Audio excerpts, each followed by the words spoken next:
It's just one of my favorite places to go. You know, I grew up in Connecticut, and it's kind of my hometown track. Watkins Glen is one of the traditional old-style road race tracks where the corners are long and fast. You know, you can really sink your teeth into it. Love going up there, love racing the track.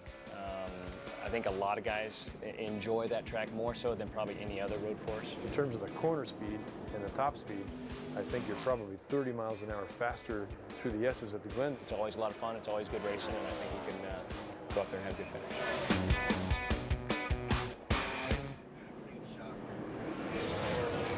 One of the most storied road courses in all of America, historic Watkins Glen International Raceway. For 2 decades, Formula One's finest came here to compete on the winding road course in the Finger Lakes region of central New York. And since 1991, NASCAR Busch Series finalists have been coming here. Terry Labonte sat on the pole and won the race in the very first year. Today, it is Kurt Busch with a brand new track record who will lead him down once again from the pole. Let's go down trackside for the command. Race fans, it's time now for those most famous words in motorsports. Here to give the command, your Grand Marshal, Greg Booth. Let's light them up for this year's Zippo 200. Gentlemen, start your engines!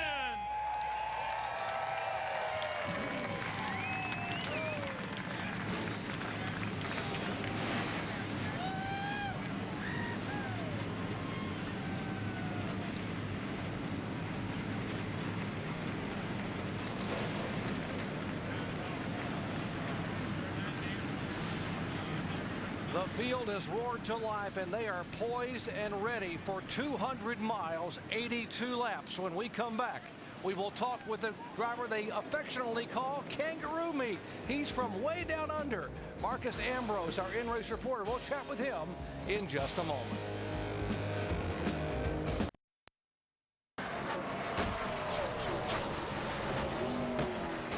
The NASCAR Busch Series rolls north of the border, the Circuit Gilles Villeneuve on this demanding 14-turn road course. Marcus Ambrose in search of his first career NASCAR Busch Series win. Robbie Gordon behind him. Big pile up down in turn 2. Robbie Gordon to the inside for the lead. Ambrose goes back on him. Who is leading the race? When did the caution come out? Where are they going to put Robbie Gordon? We need to get behind the 30, or we're going to get black flag. Get black flag after the race. I'm staying here. They are putting the black flag up for Robbie Gordon. And indeed, Gordon will hit Ambrose. If you want to know my opinion, I won the race. I'm not mad. I'm just disappointed. We'll appeal it. We won this race. Kevin Harvick wins here in Montreal. What a bizarre finish. That was the slugfest. That was the NASCAR Busch Series race at Montreal 1 week ago. And Marcus Ambrose thought he might finish and have his win, but he finished 7th. Instead, he starts 7th today. So let's visit with our in-race reporter, Marcus Ambrose, driver of the Kingsford Ford. Marcus Ambrose, Rusty Wallace, ESPN. You got us? 10-4, buddy. I got you. Marcus, you had a good qualifying run out there, but you lost all your race practice. You concerned about the way the car is going to handle during the race because you lost the practice?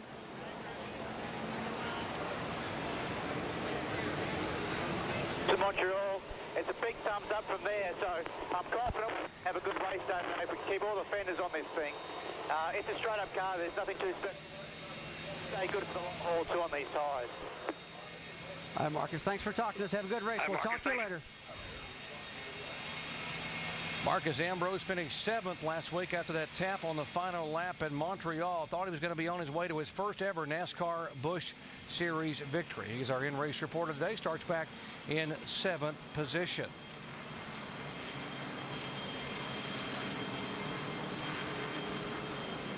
Our starting grid for the 2nd year in a row. And another new track record. Kurt Busch will lead him down. He becomes the 16th different pole winner in 2007, his 2nd pole of his career, and just his 11th NASCAR Busch Series start. Juan Pablo Montoya starts outside him in row 1. There's Robbie Gordon, and toward the front, and Scott Pruitt. So many great stories here as you watch the grid go by among these drivers, and some really good road racers in this field today. Jerry, there's a lot of big stories out there today, but still the big story, I think, is keep it on the track. I've talked about it a lot. I've been here a lot, and when you get off course, it can ruin a great day you had going on. And some of these guys today are going to experience that, whether they know it or not. Ron Fellows, a 3-time Busch Series winner, back in the pack. Andy Lally, the Grand Am racer from last night. You see Casey Mears making his first ever NASCAR Busch Series start on a road course. Yeah, but Patrick Carpentier, take a look at him. He's starting in row 11. He's going to have a great run, probably run so good at Montreal last week, I'm sorry. They picked him up for the Busch race and the NASCAR Nextel Cup race, so he's got a big surprise going on. See Jason Leffler there in the 38 car, row 15. Mike Wallace right beside of him. Jason had a little problem in practice with his engine. They got it changed. He got out there and got a few laps in qualifying. Going to have to start working his way to the front. Kyle Krisaloff, who had the great finish, the great top 10 finish, finished 6th at Montreal a week ago. Kevin LePage is back there. Derek Cope, by the way, the former Daytona 500 winner. A lot of road racing experts toward the back of the pack. We'll watch for these guys to be able to make a move early on. And we'll be able to show you some of those moves from our 8 high-definition onboard cameras. Mike Wallace in the Geico Chevy in the 7 car will be carrying it on board, as will Matt Kenseth in the car number 17, the Aflac Ford. The 21 car of Kevin Harvick, the AutoZone Chevrolet. 39 car Kurt Busch, Penske truck rental Dodge. He's our pole sitter. Juan Pablo Montoya, the big red Dodge, number 42 car. Of course, we've already told you about Marcus Ambrose and David Rudeman, the Aaron's Dream Machine Toyota, the 99 car carrying an onboard camera. Hey, what's going to be really interesting to watch Marcus Ambrose today. He's a really good road racer. I'm going to try to compare him a little bit to Juan Pablo Montoya as we watch, and I can already see one big difference, Andy. Look at the size of the steering wheel. I saw that too, Rusty. As soon as that camera shot came up there, that's just a little bitty steering wheel. And most of these real road racers, I had Scott Pruitt drive my car one time at Sears Point, and he had he wanted a little bitty steering wheel, so I guess they can get that car aimed, and they don't have that great big bus wheel on there where they got to sling their elbows to make these tight turns. One of my favorite parts of our pre-race coverage is when we get to update some of the late-breaking stories on pit road. First of all, here's Shannon Spade. Well, Doc, Ryan Newman starts tonight's race 3rd, right behind Penske Racing teammate Kurt Busch. Now, Newman won this race in 2005, so he certainly knows what it takes to be successful here. Now, I asked him if he thinks that the drivers who competed last week in Montreal have any advantage over the other guys here tonight. He said no. If you can set up a car, you can set up a car. If you can drive a car, you can drive a car. And he's hoping to drive that car to victory lane again tonight. Mike Massaro. Well, Shannon, earlier today I spoke with Carl Edwards crew chief Pierre Coutel, and he told me that since their crash at Kentucky back in June, his team has not felt the same. They have not been as dominant and have been consistently bitten by small, nagging problems. Another one of those nagging problems came up earlier this week. Friday, during the first practice, Edwards slipped in fluid on the racetrack and crashed his primary car. He's in a backup this afternoon, but there is reason for optimism. Coutel tells me since he started working with Edwards back in 2004, the area where Edwards has improved the most, road course racing. He's gotten smoother, more fluid, and has gone from a good road racer to a borderline great one. Jamie?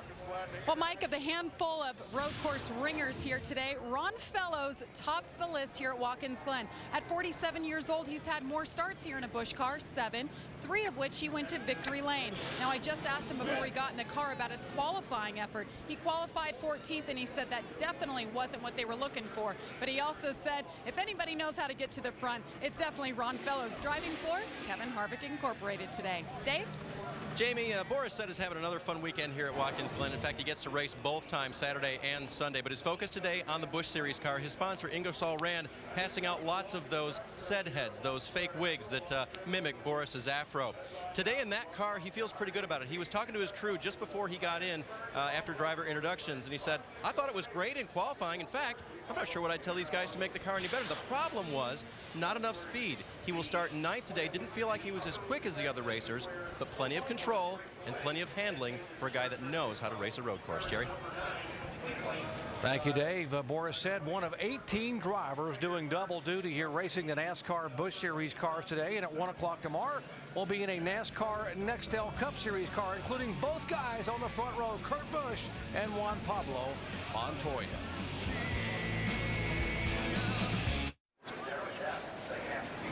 Welcome back to Watkins Glen International. NASCAR Busch Series cars in line behind the pace car coming down for the green flag. And before we go green, let's check in and see what we should be watching for here today.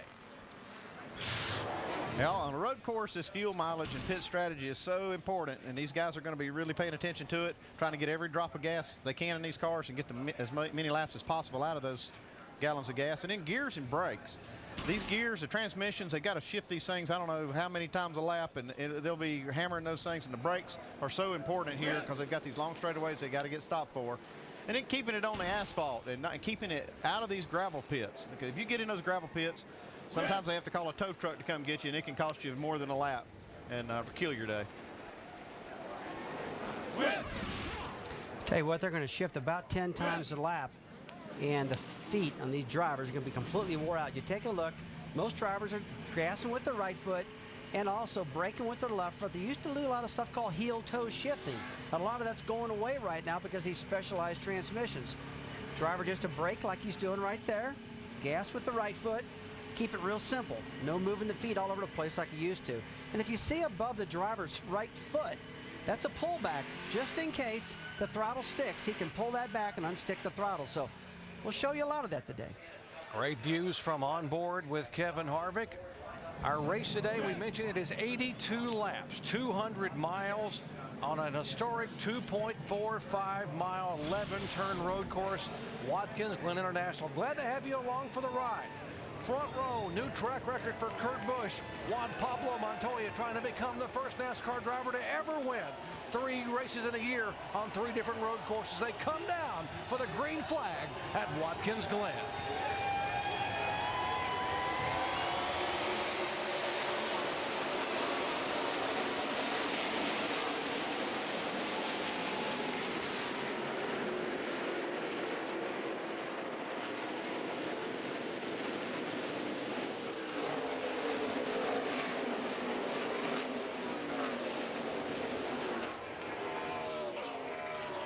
Contact in the S's. It is Ron Fellows into the side of the guy who owns his car, Kevin Harvick. Kevin Harvick and Fellows already get together and beat up Kevin Harvick's car that he owns, like you said, Jerry. Now they're going down the back straight and into the inner loop. A lot of passing happens right here. So far, a pretty clean start here at Watkins Glen. These guys got to get down to almost single file through here. We see a few guys running side by side, but that's difficult through this inner loop. These guys need to log laps right now. Keep it on the course. We talked earlier. Don't get too aggressive. Wheel hop the car. Get it off the course right now. Kurt Busch is doing the best job of that. Short straightaway up to turn 10, 160-mile-an-hour speeds, and then they jam on the brakes and turn left there to make it back to the hard right-hander, which is turn 11.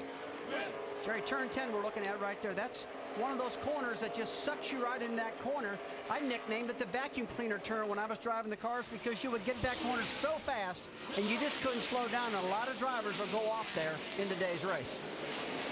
This is another tricky corner, getting down into turn 1. They're heavy on the brakes, trying to turn the car right, trying not to lock up that right front wheel or lock up the rear wheels and spin the car. And as this race goes on, Andy, what they're going to do is start adjusting on his brakes. These drivers can adjust them from inside the car. They'll be working on the balance front and rear, but look for that to happen a little bit later on in the run when the brakes get warmer and the fuel load burns off. It does. That brake balance changes as the race goes on, and the brakes get hotter, like you said, and whenever that weight distribution changes, they have to have a way to adjust for it. Hey, I'm a little surprised, Jerry, that Kurt Busch is pulling away from Juan Pablo Montoya that much. I really thought that Montoya maybe be right on his bumper because he's won these races, 2 races now on the road courses in Finian, Mexico City. But he could be playing a smart race right here, and it's going to be a strategy race at the end. And they just wanted log laps, maybe not burn the brakes up. He's probably thinking of a lot of things that are going to get him to the end of the race. And these first few laps are not all that important. Juan Montoya understands what you said a moment ago at the beginning of our show. You can't win this race on the early laps, but you can lose it if you overdrive the car and end up in the gravel pit or somewhere else. Being very patient. Obviously, he had to be patient when he won at Infineon in an Nextel Cup car. He started back in 32nd position. Take a look at Scott Pruitt right now. He's running down Ryan Newman. Pruitt's always been good on these road courses. We saw him Montreal. We saw him everywhere. Look at Max Pappas, the left front tire. Something wrong there. Wheel hopping. Yellow is out. Yellow is out. And yellow being shown for the first time today. You heard it. Motor, Max. The motor mark. Looks like the bottom end of the engine came loose. That engine was shaking so bad it had the left front tire shaking on that car. I think what happened was it got oil on those front wheels, and it made this started setting up a kind of a shimmy. He was trying to just gain control of the car. Probably lucky not to wreck it and get in that oil. You see it leaking out of the bottom of the car. One of the problems that you have at a road course, that's oil and water coming out. is that it's hard to keep the oil at the pickup in the tanks because you're going right and left and you're slinging this oil back and forth, and some guys have a hard time managing that and keeping enough oil to the motor. Max Pappas making only his 4th Busch Series start. Here's what happened a moment ago as the car just starts billowing smoke there on the front straightaway. And Jerry, that's the area off of turn 11 where you're in 2nd gear.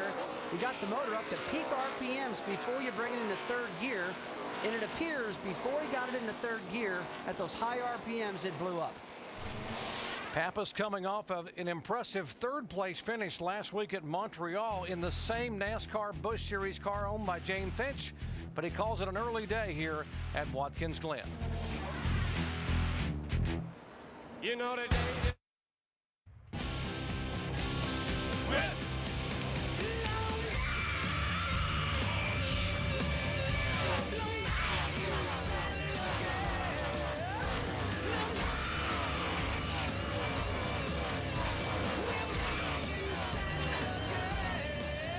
Back in the saddle at Watkins Glen, early laps of the Zippo 200 top 5. Kurt Busch, Montoya, Newman, Pruitt, and Jeff Burton after 3 of 82 laps. We are under caution for the first time today.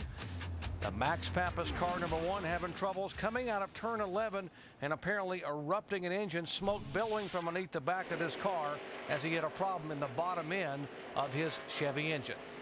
Yeah, these road courses present a big challenge to these teams to keep oil supplied to these engines because they make these right and left-hand turns.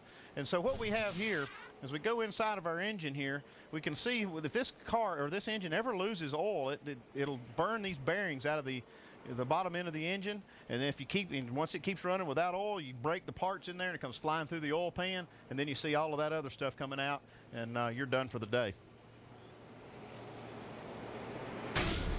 So that's what happened with the 1 car and the field passing by. Very few cars on pit road. Jeff Burton, a bit of a surprise, is in. So is the 21 car of Harvick and the 15 of Paul Menard. Let's check in with Dave. And Kevin Harvick is coming in because he thought he might have a little bit of damage on the left front fender. I couldn't see it just from the angle that I had there, but he may have run into the 33 of Ron Fellows at some point on the racetrack. So they decided to come in, check it out, take on 4 tires if not very many came down pit road, and start where they started last week, which is the back of the pack. And remember, they won the race. Tell you what, started at back of the pack here. That's a tough one to do, and this was awful early for these guys to pit. I'm really surprised they came down pit road that early, so it's yet to be seen what's going to happen. I would understand why maybe some of the cars toward the back of the pack would come in, but I'm a little bit confused as to why maybe some of the other cars. Here's what happened to Harvick on the very first lap. There's the contact there with Ron Fellows. I could see why maybe Kevin Harvick would come in. He's concerned about his car, and if you get it fixed, you got some damage now, you get it fixed, you can start working your way back to the front, and Kevin Harvick's team and him, they're good enough to do it. But I don't think that you'll see, this early in the race, that being the right strategy to come in and pit. The guy it looks like he's got most damage was Ron Fellows. The right front fender, as that car went by, it looked like it was bent into me. And Kevin Harvick didn't get that much damage out of it. So a little precautionary measure going on right now to Harvick, but what's a big price to pay, guys? Andy, I'm just wondering why the 29 would pit Jeff Burton or possibly Paul Menard. Those guys are in the top 10 here with only 3 laps in. Unless they can get some mileage that I haven't been able to find anybody to be able to get, I don't think that they can make it on 2 more stops from here. So, on 1 more stop. So I don't understand why they would do it. We will check on their pit strategy, and as we continue under yellow here for the first time today, an engine erupting in the Max Pappas Chevrolet. Kurt Busch, our leader early on, back with the green in just.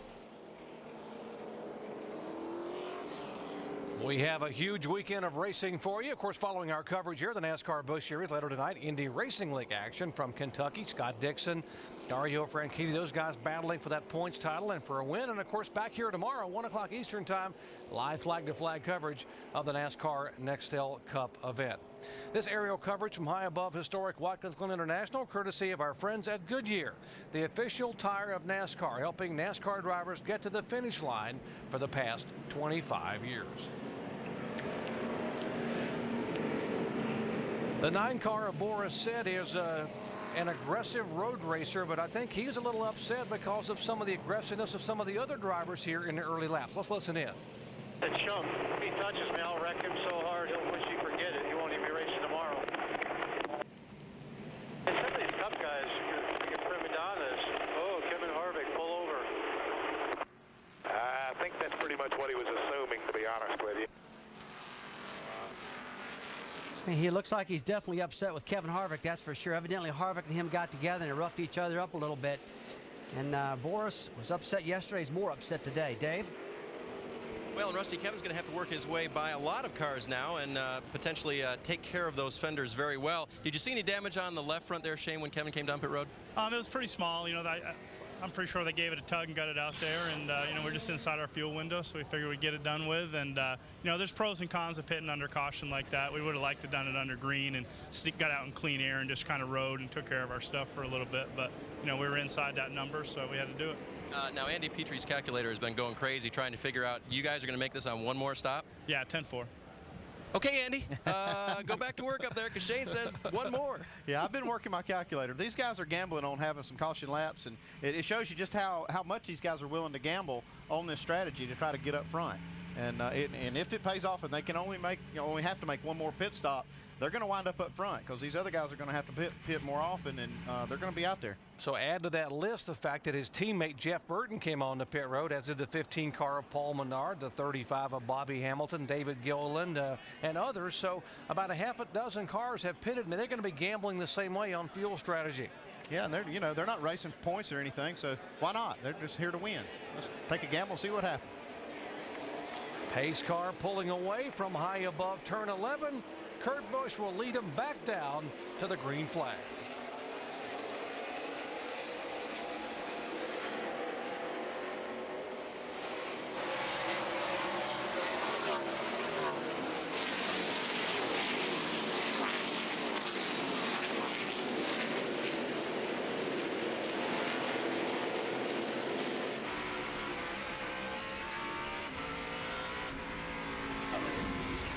Riding along with Matt Kenseth back in 11th spot. He's looking at the rear bumper of the 33 car of Ron Fellows. Saw Brad Coleman get pretty aggressive with Boris said on the start of this race. Now he's looking inside now. Try to make another pass of Boris. Boris is probably tired of the old guys and the young guys, isn't he? I think if Brad Coleman would have heard his radio a while ago, he maybe wouldn't be aggravating him too much. His patience, Boris said, his patience is running a little bit thin. The 22 car of Patrick Carpentier. He's the driver we talked about who made his first Busch start a week ago from the pole and finished second, trying to hang on right in front of the 5 car of Casey Mears. With more on Carpentier, let's check in with Shannon. Well, that's right. Patrick Carpentier drove open wheel cars for so long, and he says he really feels comfortable in these stock cars. In fact, he says he feels a lot better in stock cars. He said every time he would get in an open wheel, he would feel tense and uptight, feels very comfortable.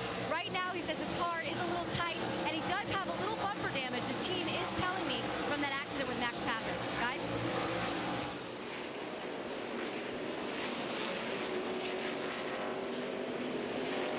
Patrick Carpentier, he's really impressed me, guys. All through practice, he's been strong. Take a look at Casey Mears ducking inside right now, getting in the entry of the S's. Can't make the pass. Carpentier holding on. A lot of speed up through here. These drivers are going to grab high gear about right here, about 150 miles an hour when they pull it into gear. Andy, they're going to accelerate now about 170 going at the inner loop. Yeah, they're going pretty fast in these cars, but you heard him say that he felt comfortable getting in these cars. I think it's because these cars may be a lot safer than these open-wheel cars. Even though these cars do go 170, 200 miles an hour, they are safe, very safe race cars, maybe safer than these open-wheel cars. Kurt Busch going by, Juan Pablo Montoya, then comes Ryan Newman. And the 4th car there, the 55 right here, is Robbie Gordon, who just was able to slide by on the inside of the 41 of Scott Pruitt. And I got to believe after what happened last week at Montreal, Robbie Gordon is on a mission. Oh, he is on a mission. He wants to make up some ground. Everybody knows he's one of the best road racers in the country. And you can see he's got his own car out here he's running right now. Out of the left-hand side of the screen, we just saw the 18 car Brad Coleman come down. He's in his fuel window now. He's going for fuel mileage. 35 miles an hour. Coleman coming in awfully early, Dave. A lonely feeling for young Brad Coleman. He had moved his way up into 9th position after starting just a few spots back from that. Had made some aggressive passes, as you guys noted. Remember, his background was road racing for many years of his young life until he got to this point, and now, of course, he does ovals and road courses. No chassis changes or air pressure adjustments to the 18, just 4 fresh tires and really, really full of fuel. Well, guys, right now, I would expect pit road to get lit up pretty. Kill the motor, She's relit now. He's off again. I was about to say, they need to start hitting pit road right now, because the later you pit, that's just going to put you behind one more position. They're in their window. They got enough fuel to do it now. Bobby Gordon going by, the 41 of Pruitt and the 20 of Denny Hamlin starting to mix it up a little bit. That is for position. That'd be for the 5th spot. Andy, these guys have got to gamble that the cautions are going to come out. They're going to gain some more fuel mileage. Because if they think this thing's going to go green the whole time, it just doesn't happen. Right, and we see these guys pitting, and you see Brad Coleman just come down pit road. Well, he's just going to vanish out of the sight for a while, and all of a sudden later on we're going to say, well, where did he come from? Well, where he came from was making these kind of pit stops early, and then he shows back up later. Speaking of making early pit stops, Dave, the 17 car headed your way. Drew Blickensturfer, the crew chief, has called for this pit stop. Matt giving up the 10th position, and the blue and orange 17 will come in, fuel only. Tires staying on the race car. Edging, don't get out of your pit there, Matt. You still got equipment attached there. And Kenseth is gone. I think that's a better play right there, just getting fuel, because they only have 9 laps on these tires. And Brad Coleman came in and got 4 tires and installed the car, so he spent a lot of extra time in the pits, and he probably didn't need to, being as he only needed a few gallons of fuel. You know, there's a couple different thought processes on fuel and the distance you're going to run. We know these cars can run 35 laps in fuel. A lot of them think, well, we're going to run 35 laps. We're going to keep our car clean, keep it up front, and work on this fuel mileage thing later. But that's a pretty aggressive statement to try to do it that way. That can get you in trouble. Well, it just won't work anymore. That's what people used to think was a strategy, and it just doesn't work anymore. Too many people have, now know the strategy. See Robbie Gordon, he's ducking down pit road. He's inside his fuel window. Here comes Robbie Gordon coming down pit road right now. He heard us talking, I guess. Lap 10, he's in. Bobby Gordon understands what has to happen on a road course. It's all about making sure you pit under your own strategy and you race your own race. Robbie Gordon at 35 miles an hour trying to get another win here at Watkins Glen. He won it in Cup back in 2003. Headed down toward you, Jamie, as Kurt Busch continues to sail on the racetrack. Well, Doc, Robbie Gordon, this was not a scheduled pit stop. He just came on the radio just a lap ago and said he has a problem with his shifter. The team's looking at each other trying to figure out what he means by he has a problem. They're going to check that out right now. They're talking to their driver as they make their way around his car. No scheduled changes at this point. He's just concerned about being able to shift. Obviously wants to get redemption, looking for his first win in the Busch Series since 2004. It's a clean pit stop, and Robbie Gordon's off and away. Jamie, I'll tell you what, he didn't do anything on the shifter. He just put 4 tires on that car and gassed it up. So it's yet to be seen how that's going to turn out for him. They might have had second thoughts about what they were going to do there. But a little bit of concern with Robbie Gordon, but it was scheduled, and this, I thought, was the right thing to do for him. Andy, if you're the crew chief on the other cars, I started to say, when did you call them in? And I guess Ryan Newman answered that question. Shannon? Yeah, well, Ryan Newman won this race in 2005. He says his car is tight in 9 all the way around and loose in 11. They're going to go 2 rounds up on that track bar, 4 tires, and fuel, guys. 2 rounds on the track bar. What are they trying to do with the 12 car? They're trying to just make the front end turn a little bit better. It kind of maybe unhooks the rear tires a little bit, but it does help the front tires grip some and take some of that push out of the car. Jamie Little? And Bobby Labonte pulls into his pit box in the 77 for the 12th time for Kevin Harvick Incorporated. Not saying a whole lot. This definitely is a scheduled pit stop, and he's down and away. You've seen we've had about a dozen or so cars already pit, and you got Kurt Busch and Montoya out here running out front of these guys. Here's the danger. If the caution comes out right now, then these guys are inside their window. They'll have to come in under caution. These other guys are just going to move right ahead of them, and they'll find themselves in 12th, 14th place. Yeah, it's pretty hard to understand some of the thinking on some of these guys. I do know you need to be in position with 20 to go at least. With 20 laps left in this race, you can't be thinking about coming down pit road. You'll never get back to the front. What about Marcus Ambrose, who came so close a week ago? You see him slowing down. That's the commitment cone. 3850. Spotter telling Marcus Ambrose or Ernie Cope, the crew chief, reminding them of what the RPMs have to be able to run 35 miles an hour. It must seem like an eternity going down pit road, Oh, at 35 miles an hour, it feels like you're crawling here. You see Denny Hamlin in front of him doing the same thing. Let's watch this stop, guys. Ambrose is in now, guys, and he will take on those 4 tires. He did report the car was just a little bit tight at the beginning of the event. They are not going to make any significant chassis adjustments right now for Marcos. And as the crew cam goes along, Wes Black running around, making sure that the jack is now released, and Marcos is gone. on. Meanwhile, on pit road as well, the 9 of Boris said. They asked Boris if he wanted any changes to the race car, and he said no, just more horsepower. Again, feeling like he's being pulled down the straightaways, not able to keep up with some of the faster cars. I think all drivers want more horsepower. Yeah, never got enough horsepower. Never got enough power. Give me more power, you know? Nothing controls the speed of a race car like the engine. A lot of people used to tell me, hey, you get too much horsepower, you'll spin the tires. I said, give me all you got. Now adjust it with my right foot, okay? Don't worry about it. Here come the leaders down pit road. The 39 of Kurt Busch and the 42 Montoya is in. Mike? And Brian Paddock came over to the radio to Juan Pablo Montoya just before this stop, asking him about his tires. How are they? He said, I don't know. I just drive the car. It's your call. The election, as you can see, no tires, just fuel. Jamie.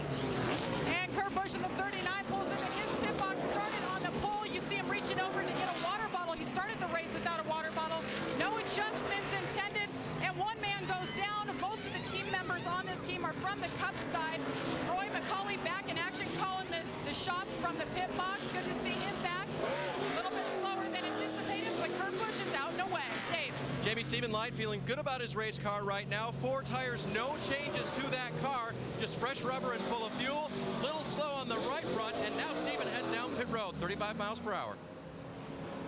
This is going to be a good comparison to see how these tires are going to work, because we had those 2 front runners running 1 and 2 with Juan Montoya just taking fuel and Kurt Busch taking tires. We'll see how that plays out here as they run to the next fuel stop. 13 laps isn't a long way on tires, especially at a track like this where it really doesn't tear the tires up, Andy, not much at all. Let's take a look at the 39 car here. Kurt Busch, now crew member trying to get over there and get back around to the inside. He stumbles and falls to try to change that right front tire. These guys are doing pit stops backwards. They don't do, it's not normal for them, because on this oval, on a road course, it's the opposite of an oval, and they've got to go around here, and a lot of things are not routine for them. So, you know, that's one thing, just kind of bit them. They're not used to having to pull that hose in that direction, and tripped on it there. Leader pit stops have taken place. Cycling back, Ron Fellows being shown at the top of the leaderboard right now.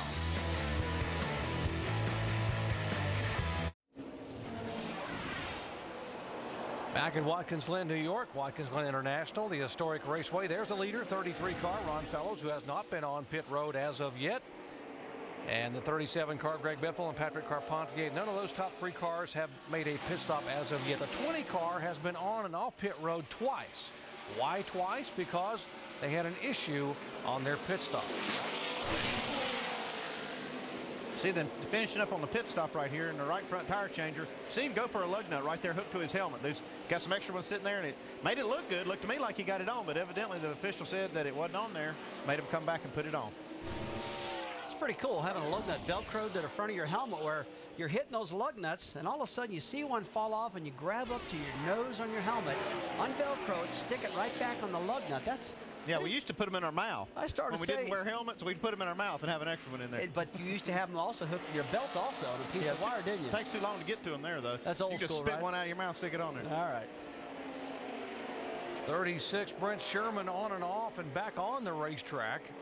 Has some damage on the right front, some sheet metal, gets it back on and back underway. And we do not have a yellow.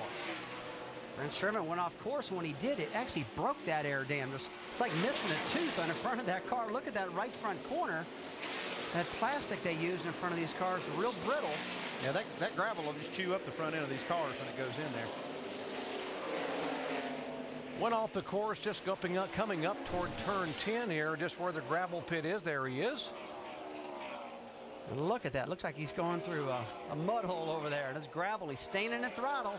He doesn't want to get stuck. And look at his valance all broke off right now. Look at that right front tire up and down.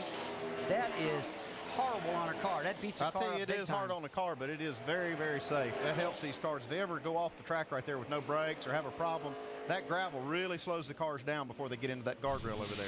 So it's a big safety feature on the racetrack. Looked like he was driving through a plowed field with all the bumps and gravel piles and mounds.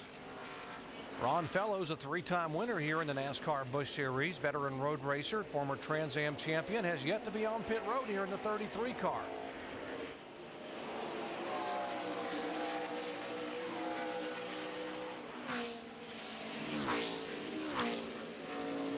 We commented earlier in the day that if you have a problem with the inner loop, here's the 16 car of Todd Cleaver.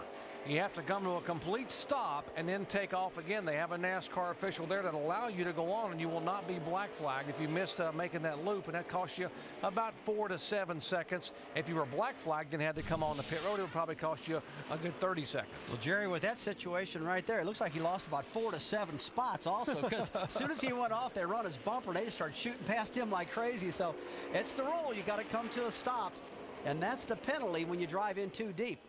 Second place car, Greg Biffle on pit road in front of you, Mike. Very happy with the way his car's handling. No adjustments, just 4 tires and fuel. One little problem, though, they've experienced here in this first run, a little bit of odorous smoke. That's the way Greg describes it inside the cockpit. They're monitoring that. They think it may come from the oil reservoir.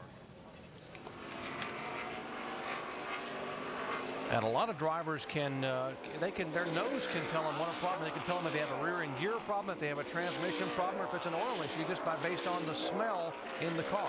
The cars definitely have big time difference in smells. The rear end grease and the transmission grease, Jerry, smell a lot different than regular engine oil. And also these cars, the coolant in them, you can smell the coolant, see the steam. So a driver's got a pretty good knack for what's going on. He can report back to his crew chief what's happening out there. Ron Fellow still leading here as he flashes by the front straightaway. One guy that's got a great view of what happens on pit road as the cars come by, and also the front straightaway is the voice of the fan, the big fella, Brad Doherty. Rusty, on an oval track, you obviously can concentrate on the corners because you got 1, 2, 3, and 4. But on a road course, are you trying to concentrate on just certain corners, or are you aware of every corner that you go through with the race car? Brad, that's a great question. On a road course, as we watch a 22 car make their pit stop of Patrick Carpentier, as a driver, I'm taking a look at my entry into turn 1 here at Watkins Glen because I know I can make passes there. I know I really can't make any passes through the S's. The next one I'm focusing on is the inner loop right there. And the ones I'm very cautious of is like turn 10 where the action's been happening today. So absolutely right, Brad. On a road course, it's different than an oval. You got to have a good handle of car in all the corners there. Here, you're focusing on other corners that are more important than others. Carpentier making his stop, and that means the only car that has not been on and off pit road is Ron Fellows in the 33. And there comes Fellows. 98 car looping around. Gets it righted. Headed back in the right direction. That's Alex Garcia. Latin American road racer making his 3rd start of the year. See Patrick Carpentier just coming back on the track right there. The one problem Ron Fellows is in danger of right here is if the caution would happen to come out, he would have to pit under caution and go back to 35th. 59 of Marcus Ambrose has some contact with Garcia. That's why Garcia went around. That's down in turn 1. You know, I wouldn't doubt it if Marcus Ambrose got in deep. Let's watch this now.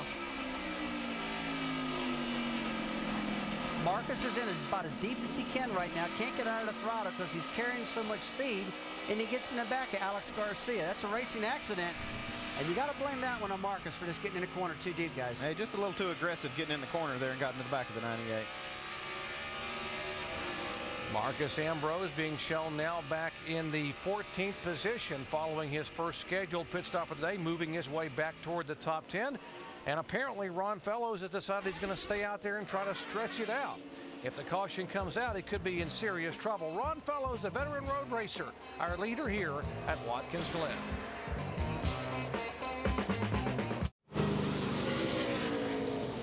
Ron Fellows on pit road here at Watkins Glen. 2 laps ago, he radioed his crew. Think I have a right front tire going down. He stayed on the track for 1 more lap, complained that it was vibrating badly during that lap.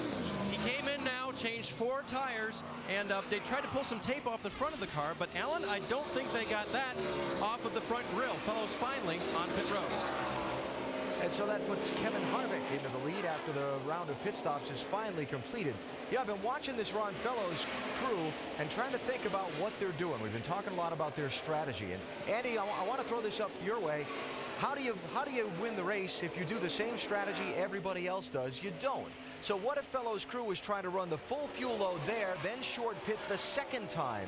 to get their advantage because they knew everybody else was going to stop sooner than them. You got to do something everybody else isn't to have a shot, right? Well, yeah, Alan, these guys, a lot of them have been sitting, laying in wake at night thinking of different strategies for a road course. And there's so many things and so many elements to a road race that, you know, there's going to be something play out here that I'm not even aware of, because I don't think, for me, that wouldn't have been the right strategy. But it is definitely the different strategy from these other guys. So maybe it'll work for them. We'll see. And so the key going forward for Kevin Harvick, the race leader, and his teammate Jeff Burton, who both stopped very early at lap 4, is, are they going to get enough caution laps to make the finish? We heard from Shane Wilson, the crew chief. He said, we're good. He sounded pretty in control. But I don't know. We've been clean so far, except for the one caution early at lap 2 when the engine blew on the Max Pappas car. Take a look at the foot cam right here. Kevin Harvick's using his right foot for the throttle like everybody does. He's got that pullback on top of his right toe in case the throttle sticks so he can unjam it. He's using both feet to drive this car, braking with his left foot, and he's not using the traditional heel toe that people used to talk about. You see he's just down, he's patting the throttle as he shifts. Back in the throttle wide open, he's shifting now. Right there, he's shifted. Out of the throttle in the corner. Back in the gas.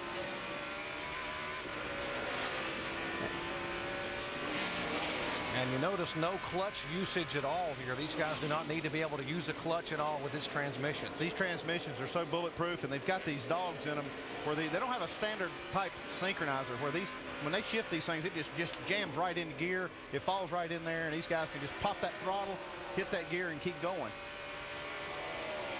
Tell you what, Andy, I used to do it both ways. I used to use heel and toe when I was first learning. I used to run the old Borg-Warner T10 transmissions where you couldn't just pull in the gear. You had to do the traditional heel toe.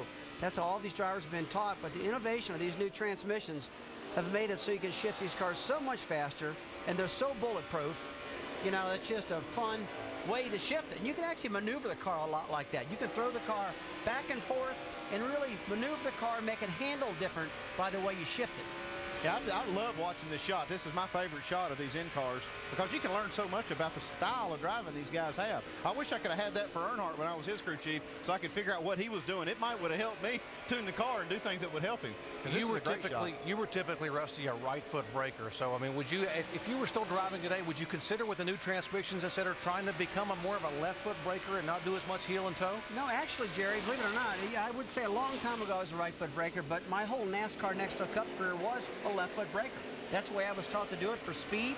And now these transmissions, the way they are, it fits that style. Kevin Harvick is our leader. You've been watching his footwork and his handiwork with the steering wheel. And in second position, right behind him, is the 29 of Jeff Burton. These two guys pitted under that caution at lap 4, and that's why you see them out front now, because they made their pit stop under caution. The other guys made them under green.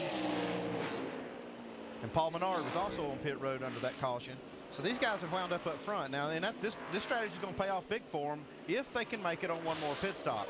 The only problem with this is they put themselves right at the very edge of their fuel window, and maybe some are just outside that edge looking for some cautions to add to it so they can make it to the end.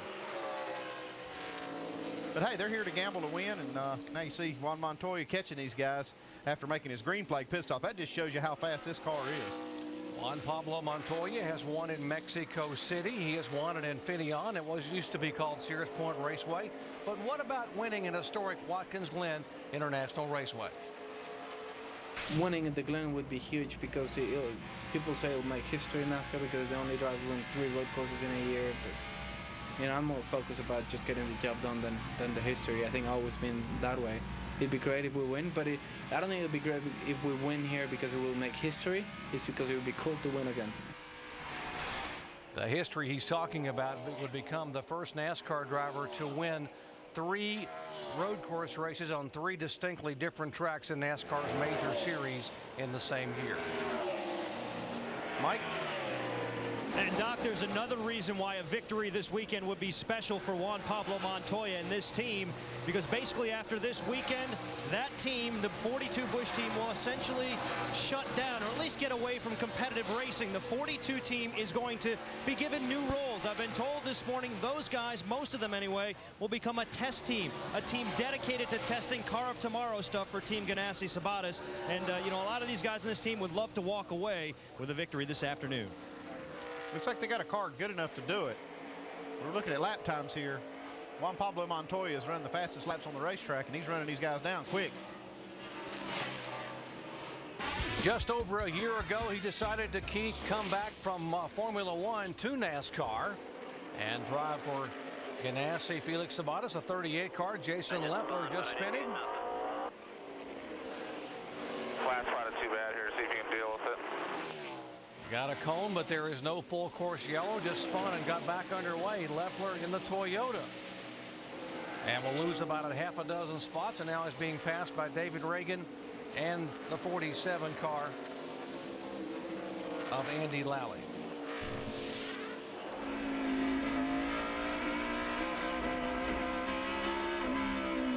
Leffler just exited the inner loop. Watch him stay down. On the exit, got way too high and just flat lost it right there.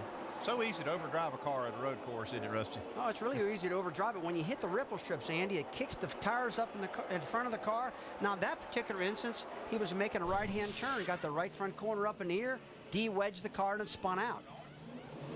On pit road, Leffler, who had an engine change after losing an engine after 2 laps of practice yesterday.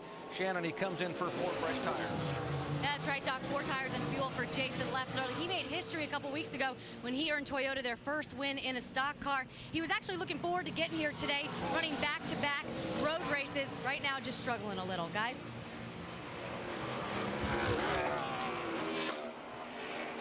Back up front, the 21 car of Kevin Harvick. He went from worst to first a week ago at Montreal, picking up his 4th win of the season, his 31st career win. And by the way, the first ever win for Richard Childress Racing in a NASCAR Busch Series road course. Kevin Harvick, the leader at the Glen.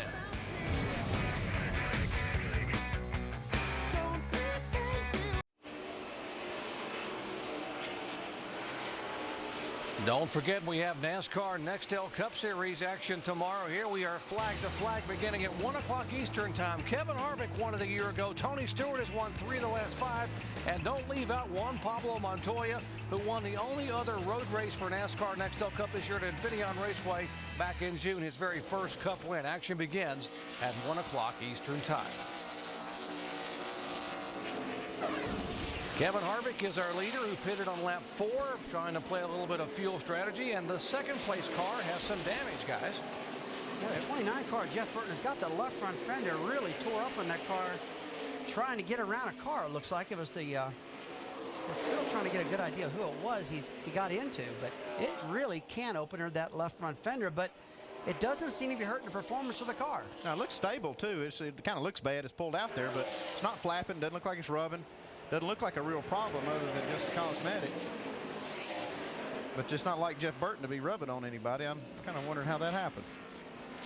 How about it, Jamie?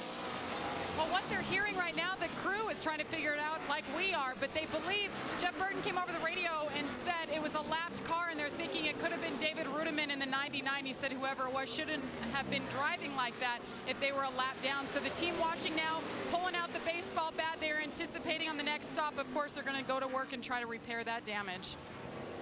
Well, these leaders are in some lap traffic now, and that's one of the, you see Jeff Burton working Stephen Wallace right here. Well, the left front fender of the 29 car, I don't think it's going to be an issue. And on their next pit stop, they can use this material called Bear Bond, and they can pull that fender back in position and tape it down. And the whole nose of the car is sealed off pretty good to the ground, so the handling shouldn't really be affected. We see Paul Menard, Juan Pablo Montoya closing up on Jeff Burton here. Now, Juan Pablo Montoya has been flying, so it's not strange to see him there, but looks like Paul Menard ran Jeff Burton down, so he may have slowed down just a little bit. Again, this is 2nd, 3rd, and 4th position. Talking about Jeff Burton in 2nd, Paul Menard in 3rd, and Juan Pablo Montoya, who you're riding along with, in 4th place as they've gone by the lap car of Stephen Wallace. In the inner loop here, Yeah, Stephen Wallace cut off a little bit of it there. Yeah, gained a little speed right there. Should have a good lap. We'll try that next groove time and see how it works. Yeah, that works. We'll keep doing it, right? He's learning. He's learning. He's got a good-looking car out there today. They've made a bad choice on when to pit. They pitted awful late, got himself out of sequence. That's for sure. Well, Jeff Burton normally is a pretty poised and composed driver, but he is not a happy camper inside that Chevrolet right now. Let's listen into the radio.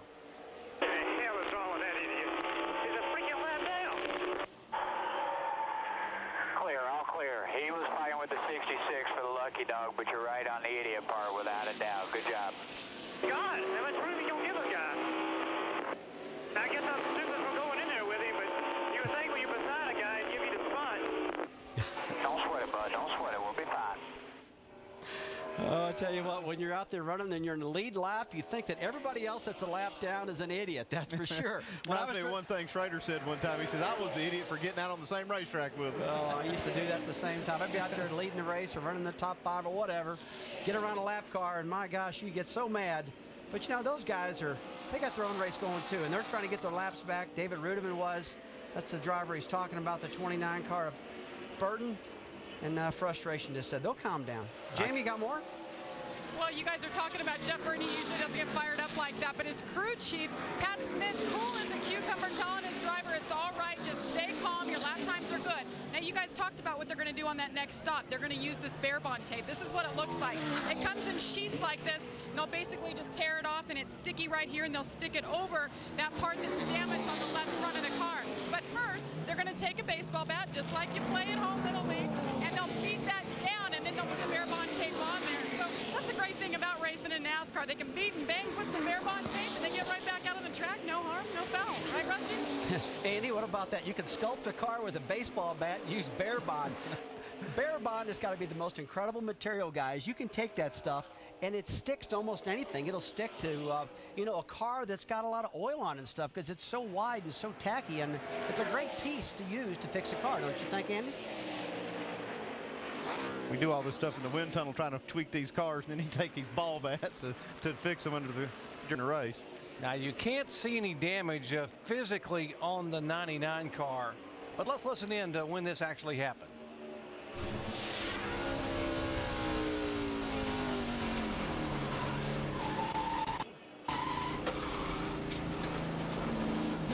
Yeah, it looks like maybe the 29 car got inside of him, and he maybe didn't see him.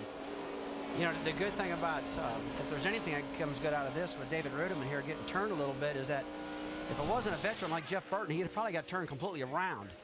Burton was able to slow that car down and keep it under control and tore his left front fender up in the process. But so far, they're both all right. And on the next pit stop, someone gets to be Barry Bonds in that pit. They get, instead of swinging for the fences, they get to swing for the fenders. Yeah, that's what I was talking about. We take all these things. Yeah, you can see where they're right there on the back bumper where they got together. And not a lot of contact, but just enough to rip that fender. Back to that baseball bat, you know, we sit there and we tweak these cars. NASCAR's got these little gauges. They check all these templates to the millimeter, and then they go out here and take a ball bat, beat them in place, stick some bare bond on. Everything's just good. NASCAR's really got the rules under control, that's for sure. But, you know, you alluded on one thing. They go through the template room here, and everything's got to be within just like a 1/16 of an inch. It's got to be so tiny and perfect. These drivers go... And trouble on the racetrack indeed. The 66 car for Stephen Wallace has come into contact with a guardrail, and that will pull out the full course caution for the second time today. That's not what I wanted to see, that's for sure. Road course racing this week hasn't been fun for Stephen. Just out of the groove here. There's nowhere to go right here. It's almost like running in an alley with these guardrails on both sides. And he just got into the entry of the S's and got too high, tried to make too late of an entry, it appears, and got out in the gray. All right, guys, good to hear. He was racing hard for the lucky dog. Well, Kurt Busch just able to get by as he came right across the racetrack in front of the former pole sitter. Lucky there wasn't a lot more cars coming because there's nowhere to go there. You got guardrails on both sides. Tell you what, the learning procedure for Stephen this year has been a long and tough one. It really has. We're looking forward to the second half of the year for everything to be a lot better. The lucky dog will be Bobby Hamilton Jr. in the 35 car. He's the first car a lap down, and he'll be able to get back on the lead lap with a free pass. And maybe even luckier than Bobby Hamilton Jr. are some of these guys who pitted on lap 4 and were needing some yellow flag laps to get better fuel mileage, like Kevin Harvick and Jeff Burton. Yeah, these guys are glad to see a full course yellow come out so they can slow these cars down. They'll get about twice the fuel mileage running under caution that they will under green. And so they'll just take these cars, stick them in high gear, low RPMs, and just enough throttle to keep up with that pace car. And you think the caution comes out, you'll see everybody on pit road. And here we are, 44 laps to go, and I don't think anybody can do that. So I don't think we'll see any of the leaders pitting under this caution. You may see some of the back markers that are on the tail end of the lead lap come in, but I don't think you'll see these leaders coming in here. Stephen Wallace getting his Dodge refired and headed back in the right direction. Has some damage on the left front. He will come on the pit road. Big news on this team is you've got a new crew chief and some folks starting at Michigan next week. Yeah, I believe that's really going to help us build some more consistency with the team and help this youngster learn quicker. He's definitely fast. Everybody talks about that, the speed. He's got the talent. Maybe they can borrow that ball bat and fix that fender there. They're going to need it for that left front fender, that's for sure, because it's really bent in. But the rest of the car looks like it's in pretty good shape. I believe they'll be able to continue, get back out there and get some points. As this action continues on the 66, let's check in with Shannon, who's standing by in the 41 pits. Well, Doc, Scott Pruitt qualified 5th for this race. It's his 3rd race of the season. Right now, he's having problems with his brakes. He said that they're overheating and the pedal's actually touching the ground. So when they bring that car down pit road, they're going to pull some tape off those brake dusts and help him out a little bit, help those brakes. Doc, I tell you that Scott Pruitt, the DP cars, the Daytona prototype cars that they've run, they've got such big brakes in those cars and they stop so good. He's the type of guy who can get really deep in a corner and use a lot of brakes. These cars, they can't. And I'll tell you, Tim Brewer's probably got a good explanation of that down there in our Dish Tech Center. Tim? Tell you what, Rusty, as you well know, you've got the piston area here that the fluid sets behind. Anytime you overheat the fluid, it boils the fluid right in behind this piston and makes that brake pedal real spongy, Rusty. You can elaborate on that a little bit more there. Well, whenever you get the brakes hot, whenever you get that fluid boiling, Andy, you know as well as I do, you've got to cool them down somehow. So this caution is probably going to help Pruitt. Yeah, it's the only thing is he's running 7th. And if he comes down pit road to work on this, he's going to really give up a lot of spots because we've got about 23 cars on the lead lap. For more information on brakes, you can log on to ESPN.com, search word Autotech. Well, under caution for the 2nd time today, this caution coming out on lap 37, and we are expecting that we will see pit stops as most of the crews have their pit boards out and are awaiting the leaders. There is the Holiday Inn crew for Jeff Burton. We know that Kevin Harvick's crew will be waiting, as will Juan Pablo Montoya's crew. As they head down at 35 miles an hour, we go down to Mike Massaro. And Doc, it'll be interesting to see if Juan Pablo Montoya can go the distance from here. Their original plan was to come in on lap 47. They're about 10 laps earlier than planned. The instructions from Brian Patty to Juan Pablo Montoya, make sure you stop early in your box because David Gilliland's going to stop in front of him. A clean stop for Juan Pablo, 4 tires. Dave? Kevin Harvick will take 4 tires as well, get a drink of water handed to him. Just a little air pressure out of both rear tires, looking for a little more grip. Jamie?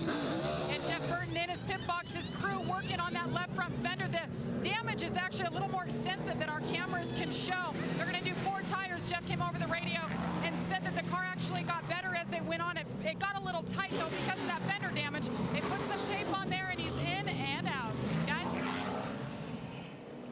That's a lot of cars pitting that I didn't think would pit. You see Kurt Busch stayed out. Scott Pruitt was talking about pitting, and I think he stayed out. You heard Dave say air pressure out of both rear tires on Kevin Harvick's car. What were they trying to do? Just looking to try to hook up the rear tires a little more, looking for grip. Juan Pablo Montoya had a good pit stop, but did he have an issue leaving pit? Let's see if there was a tire that rolled out he may have tagged. Yeah, there's a tire right in front of him. Boom, right with the front air dam. Yeah, it really doesn't hurt anything. He hit it, knocked it out of the way, and he didn't hit it at a high speed, so it just probably just bumped it out of the way a little bit. Let's take a look here. Yeah, see, nothing happened there. Pit stops have taken place under caution. We will come back with a green flag at Watkins Glen International in a moment.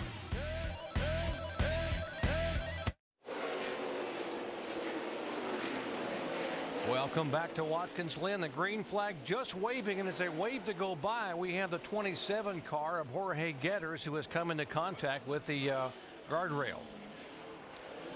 That's down in turn 2, just at the beginning of the S's.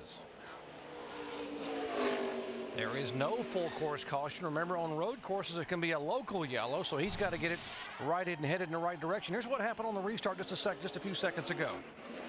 Just on the outside of the track, and you think he can get it gathered back up, but he in that grass, it turns him around. He lost traction, bam, into the wall. At least it wasn't driver's side first. He's no problem right here. He's on the asphalt, but he just catches that grass right there that shoots him right into David Ruderman, the 99 car. You gotta believe he was on the throttle hard when he hit that grass, and that's what turned him sideways.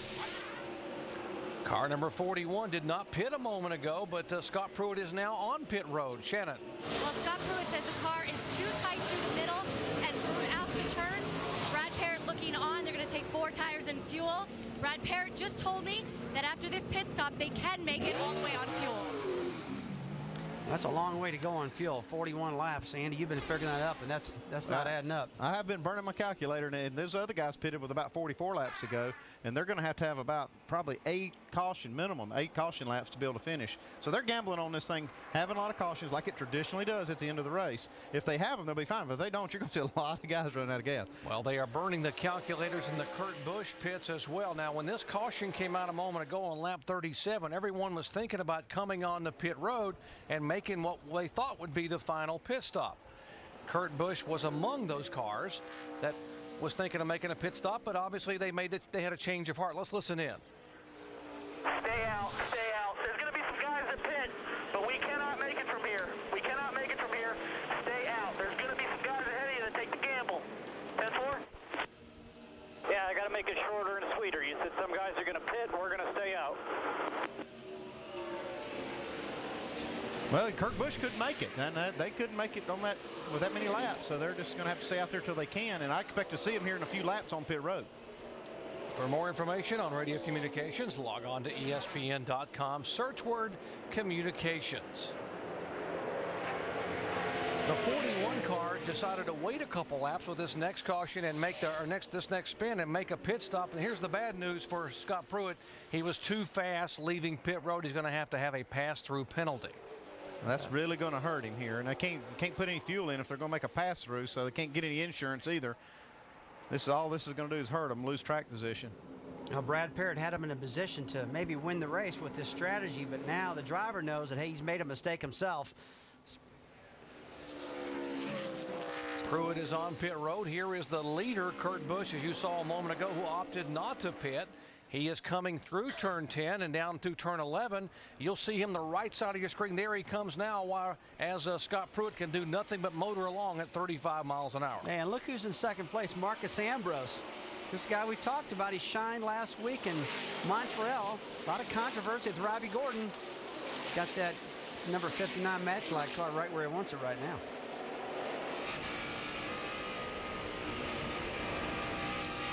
In the late laps 1 week ago at Montreal, at Circuit Gilles Villeneuve, Marcus Ambrose was running second and first. Thought he had a win coming his way. It didn't happen. Could it come his way here today?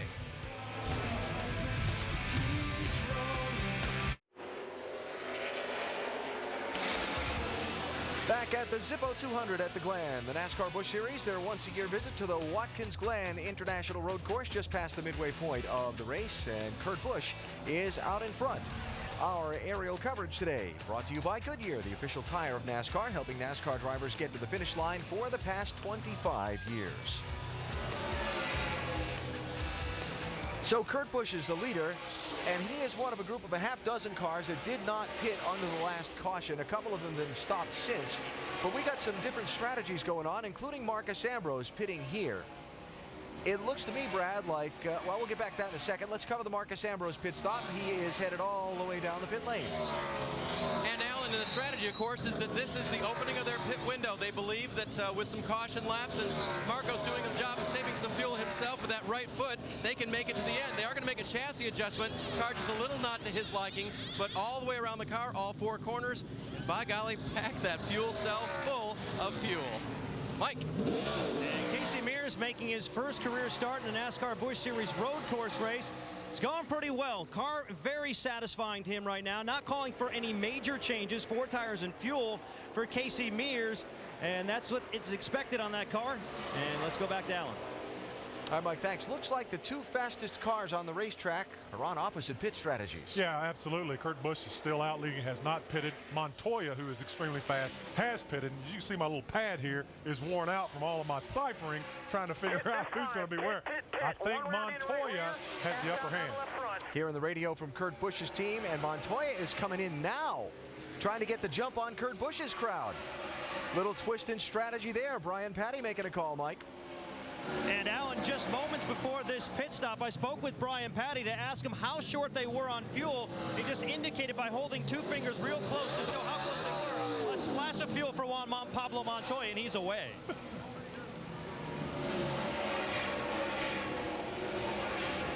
Juan Pablo Montoya on and off pit road. And Andy, as a crew chief, I saw you jumping up and down and using hand signals. What were you trying to tell those guys if they could have heard you? Just gas and go. I mean, they had just got tires about 7 laps ago under caution, and that just allowed them to come in here and get a splash of fuel to make sure they can make it to the end. Dave Burns? Stephen Light having a productive day, just going to gas and go. He stopped under that last caution, took on tires, also made a chassis adjustment to get the car right. They just added fuel this time to make it to the end. Stephen Light, you got to be impressed with this kid. He hasn't hit anything. He keeps the car in the racetrack all the time. All year long, they've had a good year. Real smooth. Kurt Busch finally in. We were waiting for him. Our leader coming on the pit road finally. He did not opt to pit on the previous stop. You heard they say they couldn't make it as he headed down toward you. Jamie? Well, Kurt Busch coming down pit road now. He's going to pull into his pit box. The crew is hoping that by waiting a couple more laps than anybody else, they will make it to the end of the race. No changes planned right now. You can hear crew chief Roy McCauley making the call. He was on the pit box last year when Kurt drove this car from the pole all the way to victory lane. Started on the pole today. The crew handing him a water bottle with a little bit of tape on top so he can spot how to uncork that water. Remember, they're pitting backwards for the first time this year on the Busch Series. And a caution on the track. Bad for the 39, you guys. Caution for the 3rd time today being waved now here with this 34 laps to go. On lap 48 as the car of Kurt Busch heads off of pit road. This is actually a good break for Kurt Busch because he was on pit road before the caution came out. And so he'd gotten in there, got his service done, then the caution comes out. So I think he's going to be okay here. In the Nextel Cup race a year ago, he was leading and came on the pit road just as the caution came out. And because it had not completely come out yellow, he went ahead and pitted and had to go to the end of the longest line. It cost him a chance to win that race. So maybe it's about time it turned around for him. Exactly. You know, last year's pit incident, there was nothing Kurt Busch could have done either. He got trapped. Let's take a look at this last year. Just as he's coming here on pit road, you see that yellow flag and that red light popped on. That red light popped on and he couldn't turn it back up on the racetrack, and he was in trouble after having the fastest car in the field and sitting on the pole. Yeah, he led 38 laps. This was lap 53. And see, the red light came on. He went ahead and pitted, so he had to go to the end of the longest line, and he ended up being in an accident on the final lap of the race and finishing back in 19th position. But in this case, he got on pit road before the caution came out, got his service done, then the caution came out. He can catch back up with these guys. He's got 4 fresh tires, and he has got enough fuel to make it to the end. There's your lucky dog, Andy Pilgrim in the 88. Driving the car owned by Dale Earnhardt Jr., fulfilling a promise his dad made to Andy Pilgrim about 2 months before his dad lost his life at Daytona. He promised Andy Pilgrim, I'm going to put you in a stock car someday for helping me. And Dale Earnhardt Jr. did it for his dad.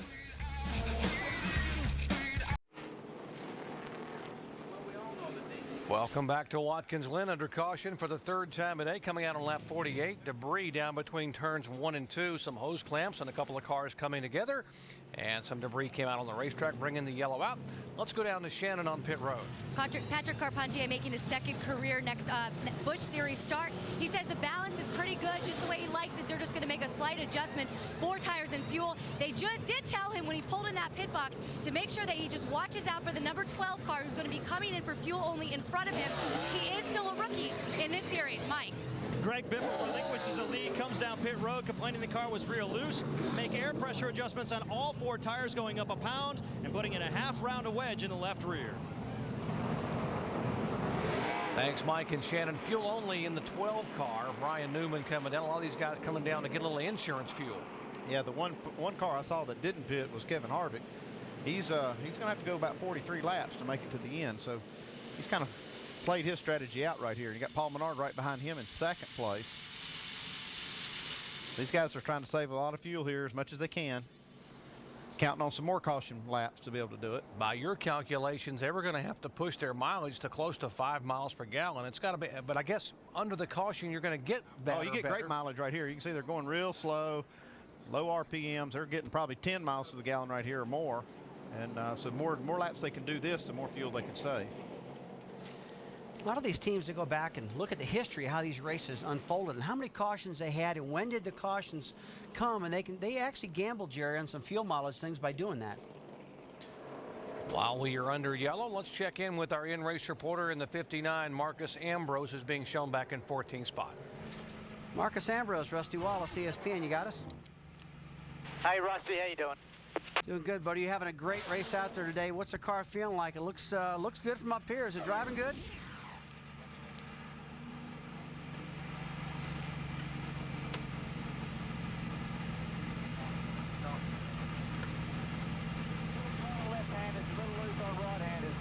I got my hands full, but it's a good pace. I think we can bring it home well inside the top 10. Okay, man. Keep it on the racetrack.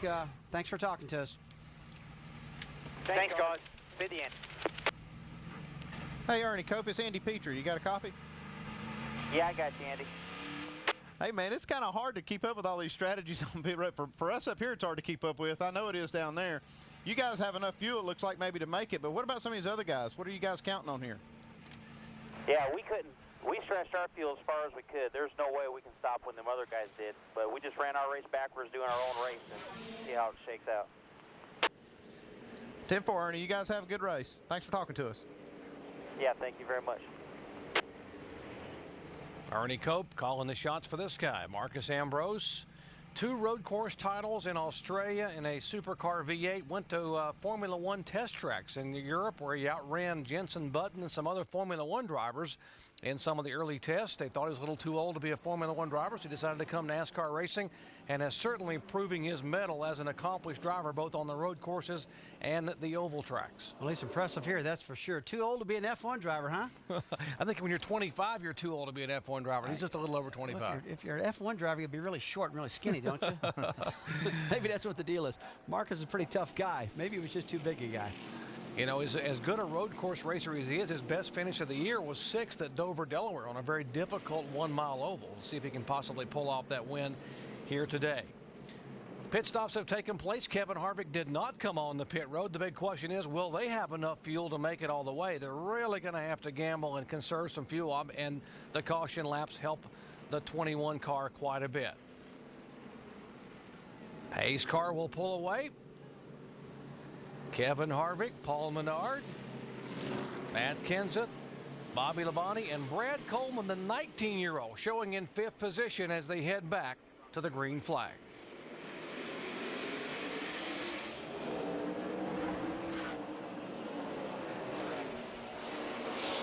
Man, Robbie Gordon's off in the grass, guys. I saw him laying back. He was laying back on this restart. I'm not sure exactly why. He must have been having a problem. He's done this on purpose. Ron Fellows has spun out. He must have lost a gear or something, Robbie. Can't get the car refired. Looks like it's going again now. And Fellows, that turn 1, guys, that sucks you right down in there. There is no yellow flag. Remember, when you spin on a road course, it can be a local yellow, but unless there is a danger to the other cars, they will not put out a full course yellow. Fellows is going again, and Robbie Gordon obviously had his troubles on the restart. Let's watch again. Top of your screen, watch the 55 car. It's like he had a problem of some kind, and he just got out of everybody's way. Yeah, it looks like they scattered behind him. He didn't get going, so maybe the car didn't fire or something. Jamie?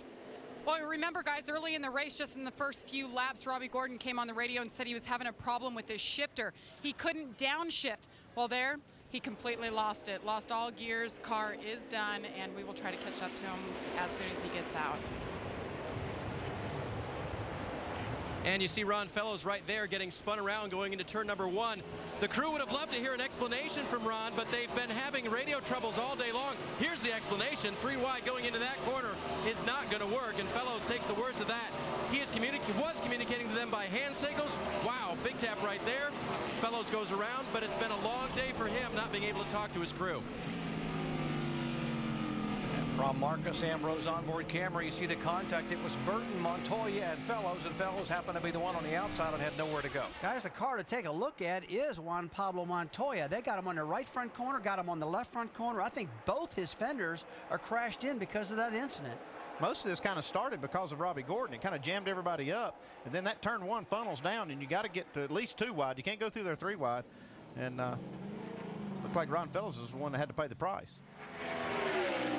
In that melee, though, a moment ago, a key moment, though, is that Kurt Busch was able to get by Juan Pablo Montoya, and that was a concern. Remember, both those cars that pitted were shown back in 12th and 13th position.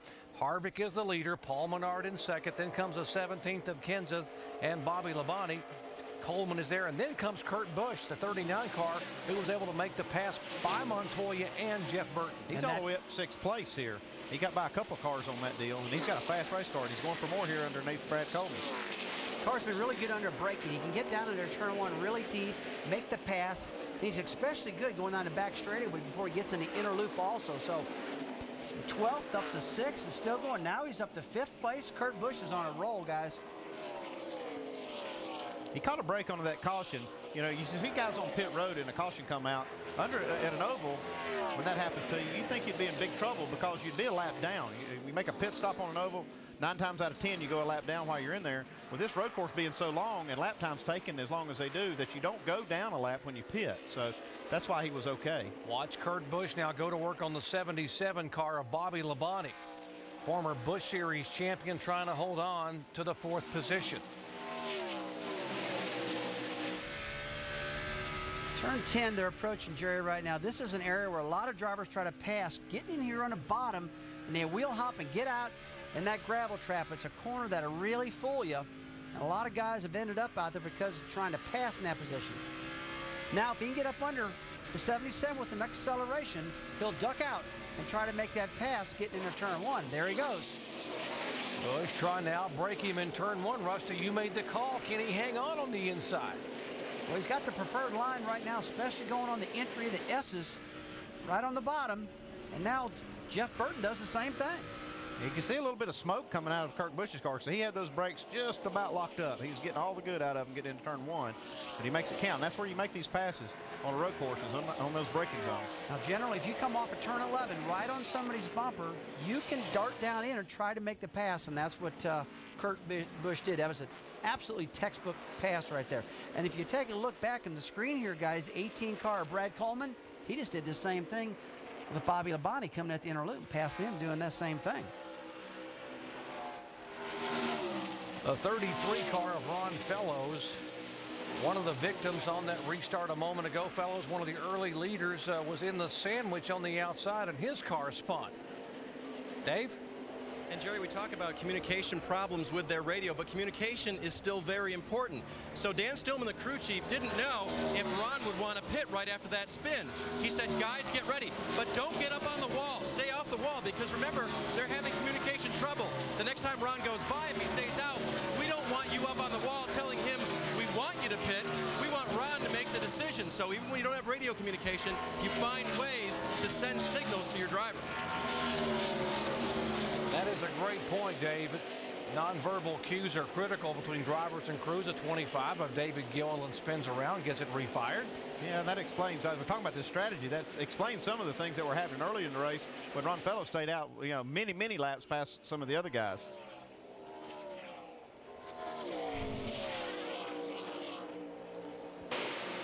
See, the 25 just got down in the turn 1. Looks like wheel hop kicked in. You saw the car jumping around.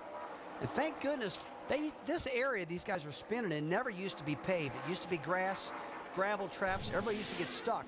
I like what they've done here. These guys can refire and get back up on the course and get going. Talk about wheel hop. What's happening right there is these guys stab that brake pedal and the rear wheels start to actually lock up and unlock, and then they make the wheels start hopping off the ground, the back wheels. And when they do that, they're not gripping. They don't have any grip. car just spins out on. And that is a sick, helpless feeling. You can't do anything when you're deep in the corner to fix it.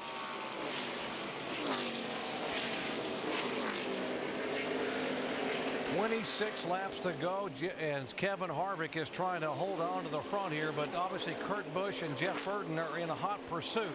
One of the drivers who led early and looked to have one of the cars to beat today in the garage area now with Shannon Spay. That's right. We've caught up with Robbie Gordon. You've had problems with this car all day. Can you tell us what happened? Well, we didn't really have problems with the car all day. We had problems with the gearbox all day. Went down in turn 1 at the start. I didn't want to shift down to second gear, so I left it in third. Finally figured out what it took to shift it down in second gear, and we were back good. We're probably one of the fastest cars on the track, so I know I was catching the 12 and the 39. I could see them coming closer and closer lap after lap. And went down in turn 1 one time, pulled it down to second gear, and it was done, so broke the transmission. Was there any indication that it was going to break totally? No, we haven't broke any of these ever, so it's disappointing because we had a good car. Our car was really fast on the long run, so I thought late in the run, like it's going to come down to whoever stops first and can be fast is going to be the guy to beat. And I think we passed some good cars, passed 33, passed some really good cars, and I thought we were going to be fine there, and unfortunately gearbox broke. All right, Doc. Robbie Gordon disappointed, as well he should be, given the fact that he had a very, very good car, and you typically with these kind of transmissions and shifters, you don't have a lot of trouble. These things have been getting more and more bulletproof, but you still are pushing these things to the limit, and you can have problems with them. Speaking of pushing things to the limit, the 39 car has now clawed to within a car length of Paul Menard, and here he comes on the inside of Menard. Kurt Busch has definitely had the fastest car today. He pitted and got 4 tires right before that last caution came out, and he kind of went on a march here, got lucky and got by 2 or 3 cars on that restart, and that put him up here where he could pass some of these guys for these top spots. That puts him into second place right now. One thing you need to remember about the 39 car of Kurt Busch, he's got his original crew chief and head engineer, Penske Racing back, Roy McCauley, who's been off right now with his wife Amy, who's had some problems with cancer, and we wish her well. But boy, I tell you, the team really missed Roy. I talked to him yesterday, and he's really excited about getting back to the track. It's kind of a good medicine for him, Jerry. Certainly is the best medicine having him back. Good to see Roy back at the racetrack. Now, we talked about the gearbox issues that with the 55 cars. Wait 1 second. Let's watch to see if Jeff Burton can get by the 15 of Menard and trying to outbreak him in turn 1 to take the position away. And that would be for third spot, and Burton will indeed take it.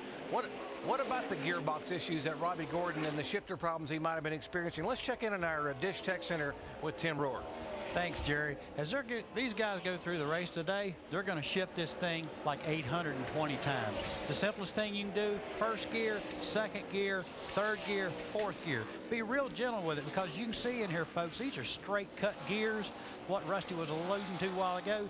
The thing goes straight in, straight out of gear. You don't have to use a clutch. And these things are virtually bulletproof. Chris Paulson and the guys do a great job with them. But at the end of the day, if you ever chip one of these teeth off and it gets down here, gets sucked up in the rest of the gearbox, it's going to be devastation like you wouldn't believe. And that's what happened to Robbie Gordon earlier today. Rusty? Well, that is a great job of showing us what happened there, Tim. And I love that Dish Tech Center, Jerry. We never had that before. And you can actually see all the pieces and the parts, and great explanation. Got our Chevy cutaway car, got Tim Brewer down there, and right now Kurt Busch is a man on a mission trying to run down Kevin Harvick, who's got to try to be saving some fuel here in the final laps.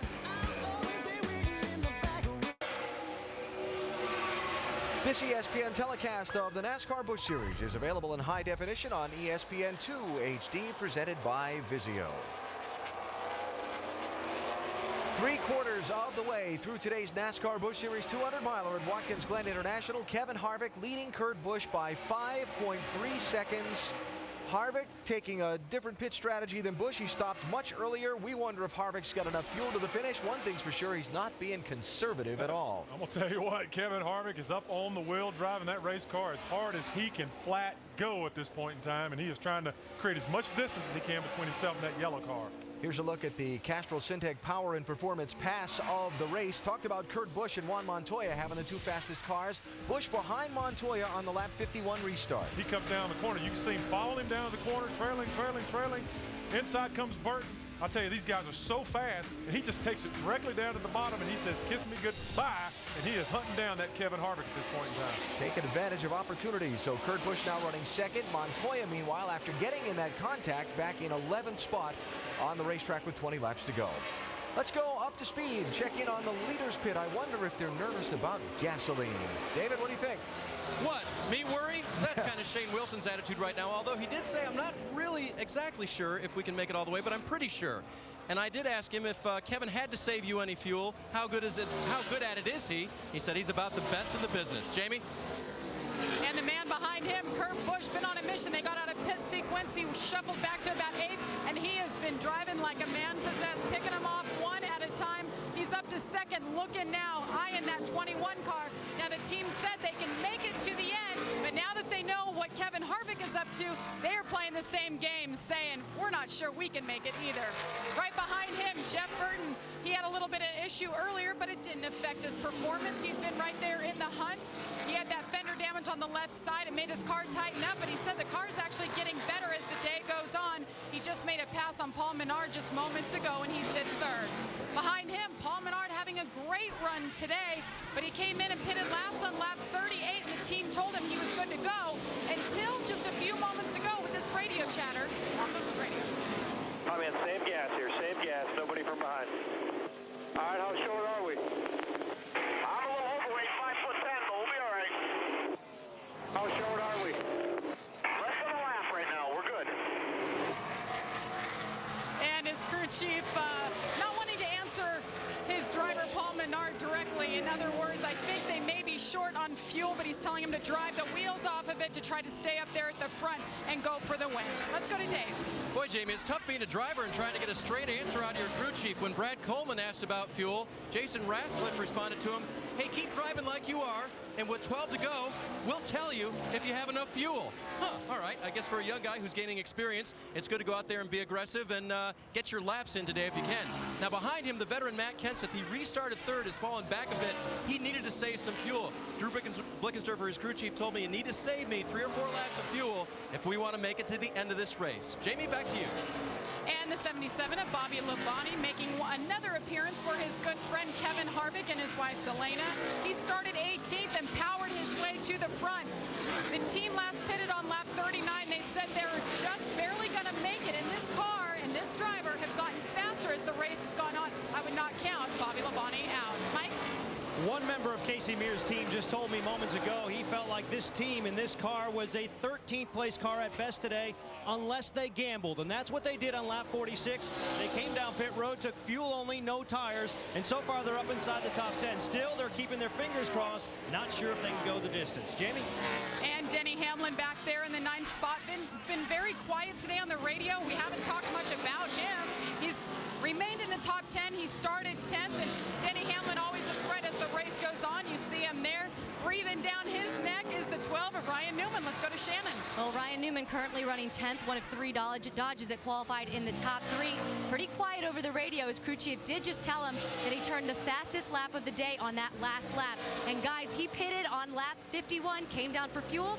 He can make it all the way. Doc? Thank you very much, guys. Great job updating the top 10. And one driver that we have to be a little bit concerned about is this guy, the 42 car of Juan Pablo Montoya, who's starting to fade. Take a look at both of his front fenders. The right front and the left front are both knocked in. That means our car does not have any aerodynamic downforce. Probably pushing pretty hard on the left and the rights, and that's really hurt the speed and the handling. He's really fading right now. Yeah, that's some real damage. That's killed the downforce in the front of that car with both fenders being knocked in like that.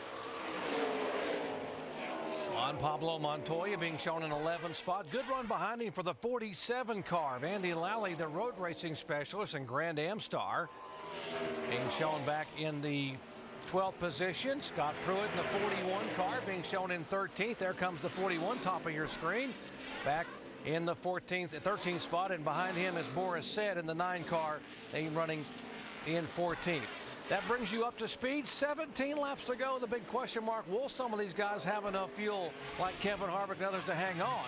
Kurt Busch on a mission. Kevin Harvick trying to save fuel and stay out front.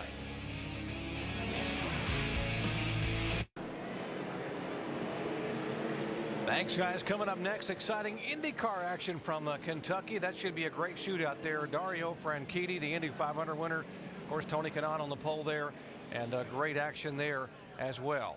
Under caution here for the 4th time, coming out on lap 66. An incident just entering the inner loop involving the 6 car and the 35. Looked like the 35 car, Bobby Hamilton Jr., was trying to just dive in there on the brakes and gets into the 6 car, David Reagan. They kind of spin in harmony. Now the question mark I've got, why is the caution flag out? Because the 6 didn't, you know, he got out of there, he got going. Let's watch this. As he spins, he comes around, fires a big, he's going to back it up here in a second. Stay watching it. It's not stuck. Back going again. So evidently we needed to tighten this race up or something, because he's definitely not stuck out there. Caution out for the 4th time today. David Reagan gets it refired and headed in the right direction. Kevin Harvick, Kurt Busch, Jeff Burton, and Paul Menard in the top 4. They are lined up behind the pace car. These are some of these caution laps that Kevin Harvick is going to have for him to be able to make it to the end with the fuel he has on board. At the road course, we have local cautions. If there's a spin in one area, they can throw the caution out and monitor it for a while. Evidently, NASCAR thought there might have been some debris on the track or something that warranted a caution. But this is good for Kevin Harvick. He's going to be able to save some fuel on this one. Everybody was concerned whether he could make it or not. Pits will be open. We'll see if there will be any takers as they come by.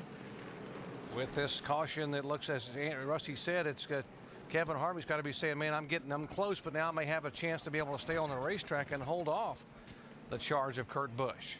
There's about 23, 24 cars on the lead lap, and Juan Montoya needs to work on his car a little bit. I just wonder if these guys will give up, 12 spots to come in and work on it. Just 15 laps to go. Yep, here he comes. He is going to get it worked on. Juan Pablo Montoya coming on the pit road. Those damaged fenders you heard him talking about will have the green no next time by. He's headed down toward you, Mike. And since making that contact on lap 41, his progress has been impeded. He's pretty much been stuck in about 11th position, so it was an easy decision for Brian Patty to come down pit road. They're working on the left side of that car, trying to pull the fender out right now, trying to make it a little bit more aerodynamically sound. Also taking on 4 tires. Juan Pablo Montoya getting a drink of water and fuel on that car as they continue their work on the Montoya machine. And they need to go ahead and take their time and fix this car. They got enough time to do that. Get the fenders out real wide in the front so it's got downforce so you can steer these cars and make the passes that he needs to make, because he can't do it right now. They're going to be coming green next time, so they don't need to waste a lot of time here. They need to go ahead and get him out there so he can catch up. Marcus Ambrose was in and out of pit road as he made a pit stop as well with 14 laps to go. Ambrose on pit road. Here is Jackman Wes Black going to work, trying to pump the Kingsford Ford up and get tires on and off for the Australian road racer. Green flag when we come back in just a moment. A flat tire or something. A track bar. Broken track bar. Back at Watkins Glen Raceway, under caution for the 4th time, and not a good afternoon for our points leader, Carl Edwards, whose car is sort of angled sideways, trying to sort of dog walk its way down pit road. Yeah, he's got a track bar broke right there, where the bar that holds the rear end square in the car is broken. The mount has broken or something here.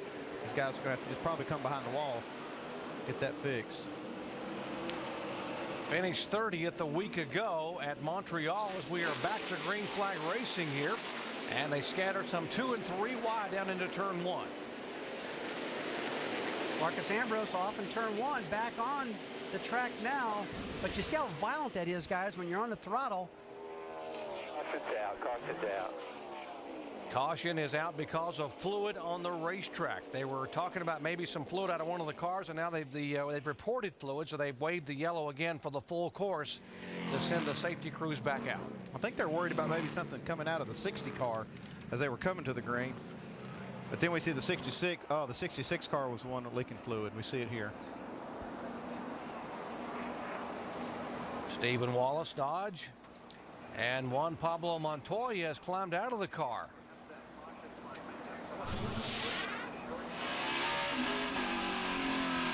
Pace car's off. D, you ready? Got some contact from behind. Chain reaction crash, and Juan Pablo has climbed out of the car, Mike Massaro. And an unexpected early end to the day for Juan Pablo Montoya. What happened? Well, you know, after the last restart, when the 29 car just dive bombs, damaged all the car, and came in, fixed it, and in the restart they all checked up, and you know, I think if they braked really hard, I managed to hit the guy in front a little bit, and then I got run behind before the start, and that was it. Obviously, this is not the way you wanted today to end, and not the way you wanted really your Busch Series career to end. Your thoughts on this being your last Busch Series race? I'm sure I'll do more races in the future, but for this year, that's it. Well, obviously, guys, not a high note to go out on, but Juan Pablo Montoya has another chance at getting a road course victory on Sunday afternoon. He's been awfully good on these configurations in 2007. Well, he's one of the best drivers out there, that's for sure. He'll rebound, and tomorrow he'll have another shot at it. Now, Carl Edwards, our points leader, he is probably nervous about the owner's point situation because that 29 car is breathing down his neck, and these guys are losing a lot of points with these problems. Now, I'm hanging in the back of the car. They were talking about a broken track bar. Yeah, that's the mount looks like it's broken off the frame that holds the track bar in place. And then when that happens, you just have no control over the rear end. You can see it right here. That's the mount that broke off the frame. And for more about this, let's go down to our Dish Tech Center and talk to Tim Brewer. Hey, Andy. What we got here, folks, this is the bracket that we put on the other side of the car, and it's affixed on the other side right here. That's the bracket they pulled out of the frame rail. Now, as you seen earlier today when they raised it up, they have to unbolt this literally and raise it up to raise the panel bar mount up. But this bracket right here, that's what pulled out of the frame rail, creating the problem this afternoon. Andy? Hey, Tim, you know, they had some problems at Montreal with the trailing arm bracket breaking, too. So this rear suspension's a little fragile under these Roush cars, and they'll probably have to address that going forward. We heard some of these guys, even in the Cup practice, that had some problems with that track bar mount. You hit these curbs and bounce these cars up and down. It takes its toll on the frame. Carl Edwards finished 30th in Montreal, trying to get this car back out and get some valuable points. Let's update what's happening with Kurt Busch. Jamie? Well, Doc, right before that yellow came out, as the drivers went into turn one, Kurt Busch just tried to outbrake, trying to get up there on Kevin Harvick, and he overshot turn one, went really wide, and it cost him 2 positions. That's why when the caution came out, all of a sudden you see him in the 4th spot. So now he has even more work cut out for him with just a few laps remaining. Kevin Harvick getting somewhat of a gift on that restart. He was concerned about fuel, but now they've gotten back-to-back laps under caution so he could conserve fuel. He has to go 43 laps, 105 miles. The question is, can he make it 12 more laps to victory lane?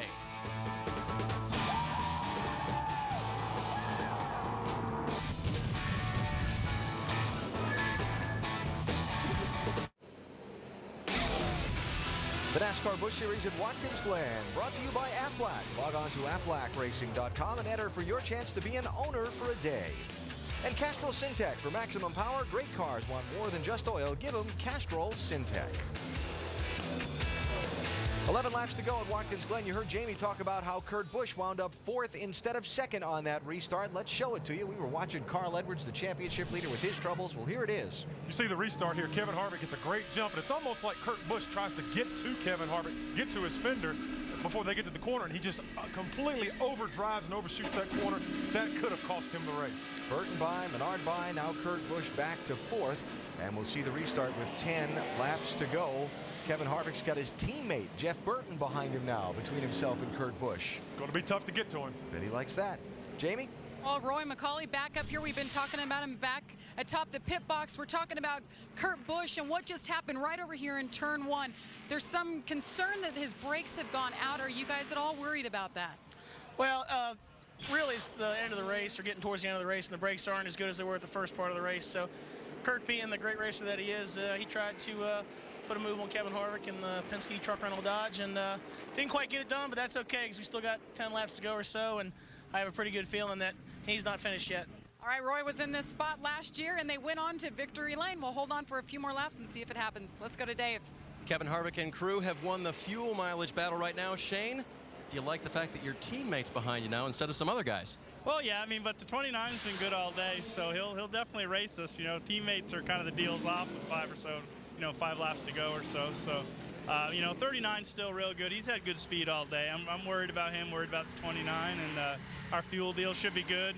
You know, Kate, if there's a green-white checker, it'll be a little close, but, you know, the AutoZone Chevrolets, everything's going good so far. Harvick going for 2 weeks in a row. Shannon? All right, Carl Edwards still in his car while his team is working on it, trying to get him back out there to finish the race. What happened? Just, you know, the whole weekend is kind of, you know, just frustrating. I wrecked the primary dish network fusion. These guys worked so hard to get this thing put back together. We must have had a hinge joint or something break in the Panhard bar, but I hope this bad luck, you know, the wave is crested here. We got a brand new race car for Michigan. I'm excited to go there, but this Owners' Championship's heating up. We can't keep giving these up. All right, back to you, Doc. Thanks, Shannon. Getting set for the restart. It'll be 10 laps to go. Kevin Harvick with teammate Jeff Burton right behind him. Fuel mileage an issue. Brad Coleman, the 19-year-old, driving for Joe Gibbs back in 5th spot. And they're going to wave the green, hopefully, for the final time. 10 laps of the checkered flag, and here they come. Full assault by Kurt Busch. He gets by Menard entering turn 1 and takes the 3rd spot away. Wasted no time to get going here. He's trying to get those spots back he lost getting into turn 1.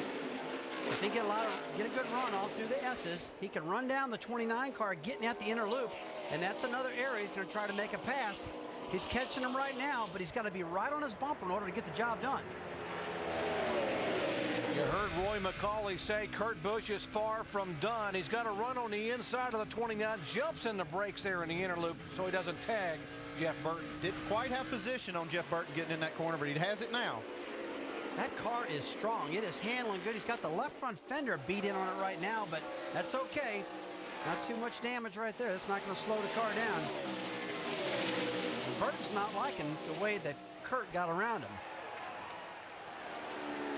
Roughed him up a little bit, getting off turn 9 down there. And now Kurt Busch knows he needs to catch the 21 car, but he also needs to stay away from the 29 car that's behind him. Yeah, he's trying to run away from Jeff Burton. He don't want any more trouble. If Burton can catch him, it'll be at the end of this straightaway entering turn 1. We'll see if Burton can get to it. Kurt takes a pretty straight line going at the corner, kind of protecting that. He didn't want to stay way out, let the 29 get in, but he's got to run on the inside. Going into the S's, Burton inside him for the battle for 2nd spot.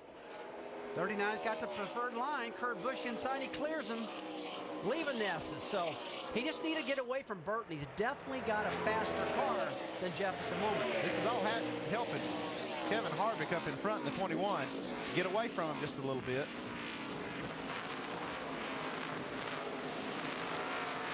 Brad Coleman, the 18 car. What a run for this young man. Had a great finish last week from 17th starting spot, finished 8th at Montreal, and now being shown in 5th position here at Watkins Glen. He just continues to impress me everywhere we go. Comes to a track like this, and this is hard. Road racing is really hard to do, and a young guy like this come in here and do this well, very surprising. Dave Burns. And 2 cautions ago, Brad finally got the message from crew chief Jason Ratcliffe on the fuel, but it was couched in some duties that he had to do. He said, save, save, save, and oh, by the way, we can make it. So the 18 good on fuel now, and Brad Coleman just trying to pick up any more positions he can. Well, at least he's got that comfort level now, knowing that he can make it. Kurt Busch off the track, just got into turn 1 and maybe had that wheel hop situation again, which got him off. And so he needs to understand how much brakes he got left on this 39 car, because that's what's killing him. He's turned the wick up now, trying to get up there and catch Kevin Harvick, and he's just trying to get too much out of the car. Like his crew chief said a while ago, Roy McCauley said, the brakes aren't as good at this point of the race as they were early. So he's going to have to make a little bit of an adjustment. That turn 1 spot has bitten him twice. You've got to admire his aggressiveness. He is not leaving anything on the table at all. He drove it into turn 1. In fact, overdrove it, as you saw, and it cost him a spot as Jeff Burton went back by. Here's what happened a moment ago. Watch the 39 coming left side of your screen. And you can see he's in trouble approaching the corner already. Smoke coming out from behind it. And whenever you see that, folks, it's always the wheel hop situation. Same looking picture the time before. They did it again. Let's listen. You hear that? Pop, pop, pop, pop, pop. And that's wheel hop. That's what it sounds like. Great recovery, though. He used this asphalt over here. Ran right through this grass and didn't wreck the car. Got right back on the track. Just lost 1 spot. And you saw Jeff Burton go sliding by, taking the 2nd spot away. Now Kurt Busch is being shown another 2nd or so behind Burton, trying to be aggressive, but he's running out of laps. 7 laps to go to the checkered flag, and he's pulled within about 7 or 8 car lengths of Jeff Burton there in 2nd spot. fighting the car a little bit through the S's. Well, right now he's getting all out of it he possibly can because he doesn't have the brakes. He can't charge the corners where he needs to make the pass at. And he's just got to follow him into the corners, because if he doesn't, that thing's going to get her out from underneath, out from under control, just like it did. Now the points leader's back out. Carl Edwards, who finished 30th last week, which was his worst finish of the year, trying to get back on the racetrack. He will head back out, currently being shown in 32nd position, the last car on the track, and he will try to pick up at least a couple of spots here in the final 7 laps. Still a lot of racing left to go. 7 laps is on this track is really seems like an eternity. I bet it does for Kevin Harvick. Well, Kevin's got such a big lead right now. Oh, you see the brakes again. Got a little loose getting out the corner. No brakes, he just said. The most comfortable guy out there is definitely Kevin Harvick. He's no pressure. Do the best you can. What you got, Mike? He can run his line. He can pick his marks. Just needs to bring him home now. Kurt Busch has been super fast all day, and I think he's done that with the brakes. He's been out braking people all day long, and that worked for him until about this point of the race when the brakes are now just basically gone, like he said. Oh, 22 car spins out. Patrick Carpentier spins out, taps the inside wall, cuts down. Watch your left side here. No harm, no foul. Little sheet metal damage for the 22 car, and he's back underway. That's some smoke off that right front fender, Jerry. It's going to blow a tire out if he continues. He'll probably have to hit pit road and get that pulled out, or else that thing might be another caution flag that we weren't expecting. Richard Childress' car is 1-2. Got to hand it to Richard Childress. He's really got this program going in the Busch Grand National Series for these two guys.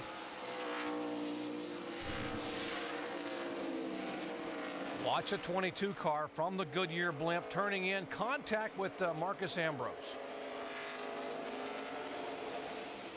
I don't know if really can blame anybody for that incident right there. We're both going at the same spot at the same time. Take a look at Marcus Ambrose. Tries to make a late pass, sticks his nose in there. I think he surprised Carpentier there by turning, he dove in under him, and it looked like, Patrick tried to turn the car down there, didn't know he was there. That's where you really need a good spotter to let you know how deep he is alongside you, Andy, to not let that problem happen.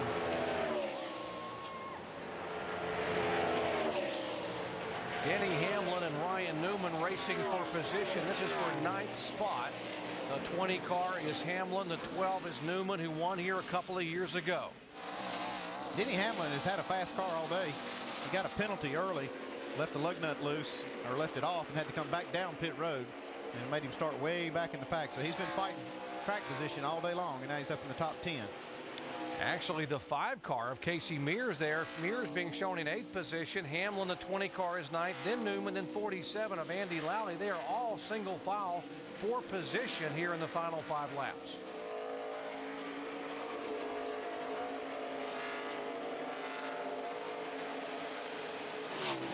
There's Andy Lally. Great run for Andy Lally, the road racing specialist, driving for the Wood Brothers and JTG. Here is Hamlin looking to the inside, can't make the pass, falls back in behind Mears. Boy, 4 laps to go. They have got themselves bumper to bumper right now. Nobody can get any room or pull away from anybody. You can tell that the tension's really getting tight right now, and this thing's heating up. Kevin Harvick, though, he's in a different zip code right now. He's just gone. Car looks perfect out there, just negotiating that inner loop really good. Look how smooth that car is. He's had enough caution laps now to extend his fuel range. He should be okay. Now he's just able to just run as fast as he needs to. I love this foot cam shot. You can see how these guys work these pedals. Well, driver has a lot to do with the lap time here, boy, I'll tell you that. You can take and you can use the brakes to steer the car. You can actually slow it down and let the car maneuver. And trust me, these guys just don't turn the wheel. They use the brakes to help the car turn itself also by maneuvering it. It's coming off of turn 11 right now to the start-finish line. Shifting, you see the right foot. Now hard brake. He tapped the left brake pedal to make sure, his left foot tapped the brake pedal to make sure he had a pedal. The pedal was solid, he went ahead and applied it. And you see Kevin do this every lap. He hits the brakes a couple times to get him pumped up to make sure he's got a solid brake when he goes into the corner. This is the battle we were showing you a moment ago, the 20 and the 12, and Andy Lally in the 47 has gotten by the 20 car of Hamlin for position. So Lally now being shown in the top 10 and 10th spot, trying to move in on the 12 of Ryan Newman.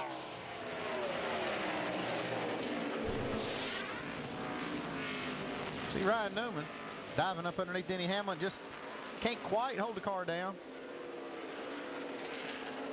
Okay, they used up each other big time on that one, but it looks like Newman's going to win out on this one.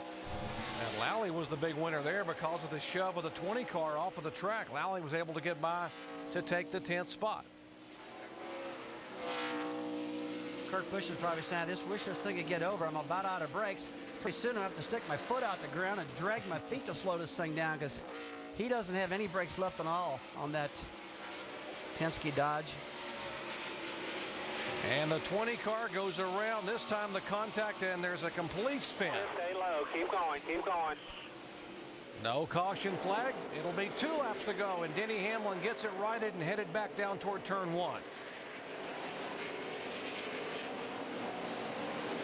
Ambrose in the 59 and the 9 of Boris said, a couple of road racing specialists.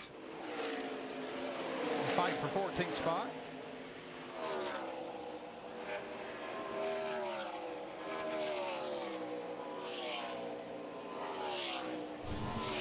A moment ago, up in turn 11, the 20 car of Hamlin, top of your screen. He just lost it himself, it looked like, coming in the corner. Jerry, as you enter turn 11, you're going awful fast. You're leaving turn 10, and you swing the car out wide, and when you pull it back, that can really get it loose, and that's what happened to Denny Hamlin. Car just got out from underneath him, exiting turn 10 to 11.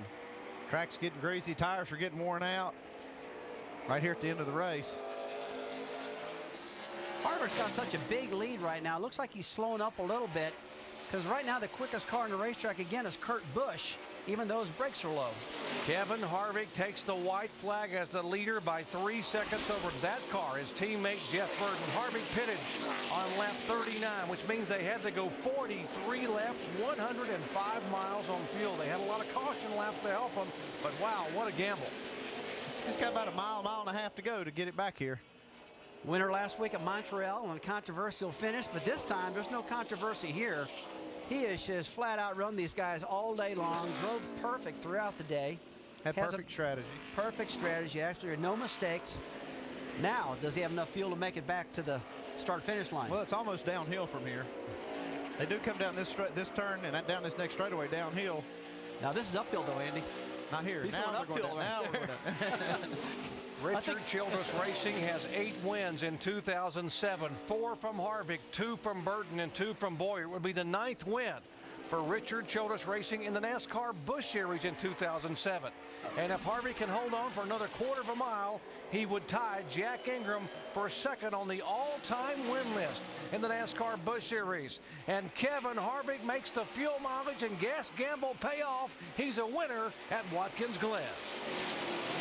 Great call at the whole time change, just calling the race. That's awesome. Jeff Burton finishes second. It's a 1-2 finish for Richard Childress Racing. Kurt Busch for Penske back in third. Paul Menard for DEI. Good run for him. How about young Brad Coleman, the 19-year-old, finishing in the top 5 in 5th position? Little congratulatory nudge there from his teammate, Jeff Burton. What about the 41 car? Scott Pruitt just a couple of turns away from the finish, and this happens. Oh, Ryan Fellows and him get together, and they both have a problem. Now, that's getting stuck. That's what we were talking about. When you get backwards like that, you are buried down the axle. What a deal. Kevin Harvick celebrating a great run for the 21 car, and what a great call on pit road there by Shane Wilson and the crew. Well, Doc, they're proving why they are the defending champions in the Busch Series. So, Shane, you guys are so dominant at tracks like this, at every track pretty much this year. I want to know, how much is your driver and how much is this team and the calls made by you? Well, I mean, the driver's great. The guys back at the Busch shop, we turned this car around. They've been doing a great job all year. And just a lot of hard work at the shop. You know, RCR, whether it be the engine department, body hanging department, our shop, our fab shop, it's just a great day. They worked really hard to turn this car around from last week, and it paid off, and I'm glad to see it happen. Well, they pitted early, and that strategy, Doc, paid off for the 21 team led by Shane Wilson. Great job by Shane Wilson, the entire crew for Richard Childress Racing. Back-to-back wins for Kevin Harvick on road courses. He goes from worst to first at Montreal a week ago, and he wins it from here at Watkins Glen. He won the Nextel Cup race here a year ago. Backs it up with a NASCAR Busch Series win here today. This whole Childress Busch organization is so solid, top to bottom, finishing 1-2 here. They won the road course last week too in Montreal. See him doing that traditional Kevin Harvick burnout right there. Lit him up real good, but Kevin Harvick's 4th win in his last 5 starts, 5 wins in 2007. But you talk about milestones. Well, Kevin Harvick ties one of the all-time greats, Jack Ingram, for second on the all-time Busch Series win list.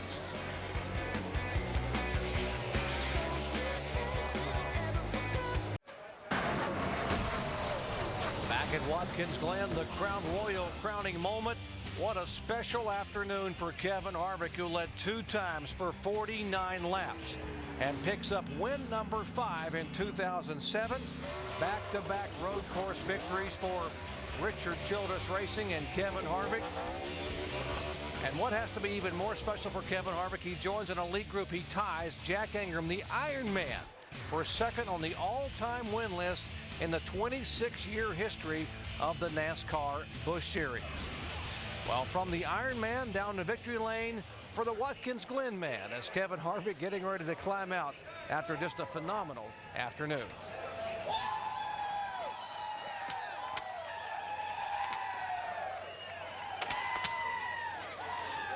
Let's go down to Dave Burns. Last week it was bonjour and merci and au revoir, and I think this week it was I love New York. Nice run. Yeah, I tell you what, Shane Wilson and these guys, they spent about a year building this car.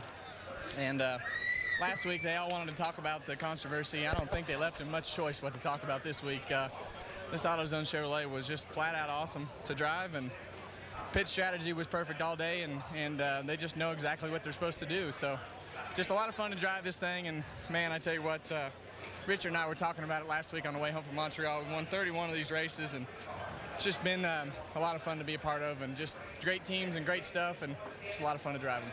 On the books, you join Jack Ingram now in wins.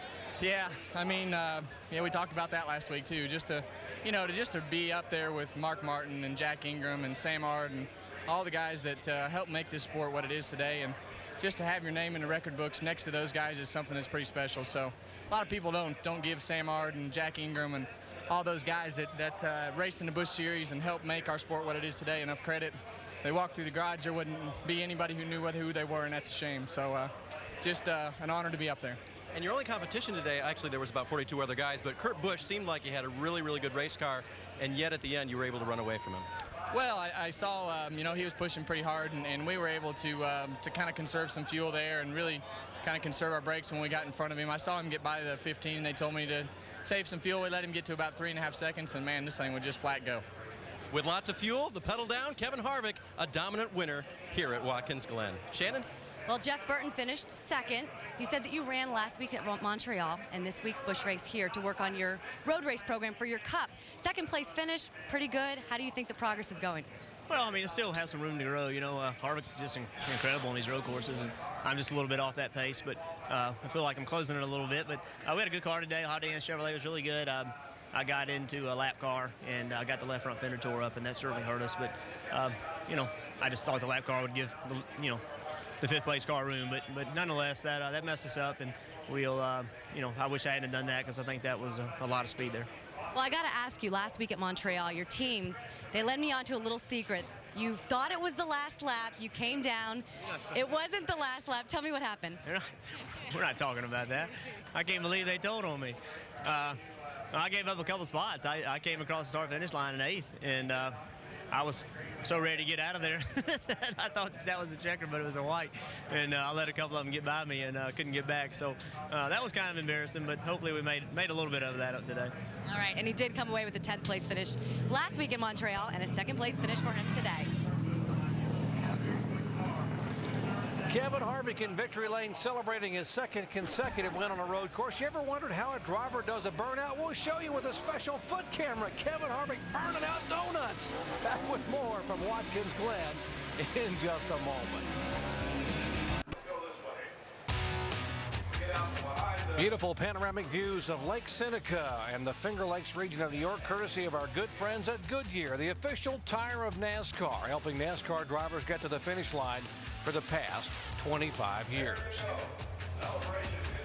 Celebrations ongoing in victory lane for Kevin Harvick. Now for Kyle Busch, he was pedaling as hard as he could the final few laps of Mike Massaro. It was for Kurt Busch, it was not to be.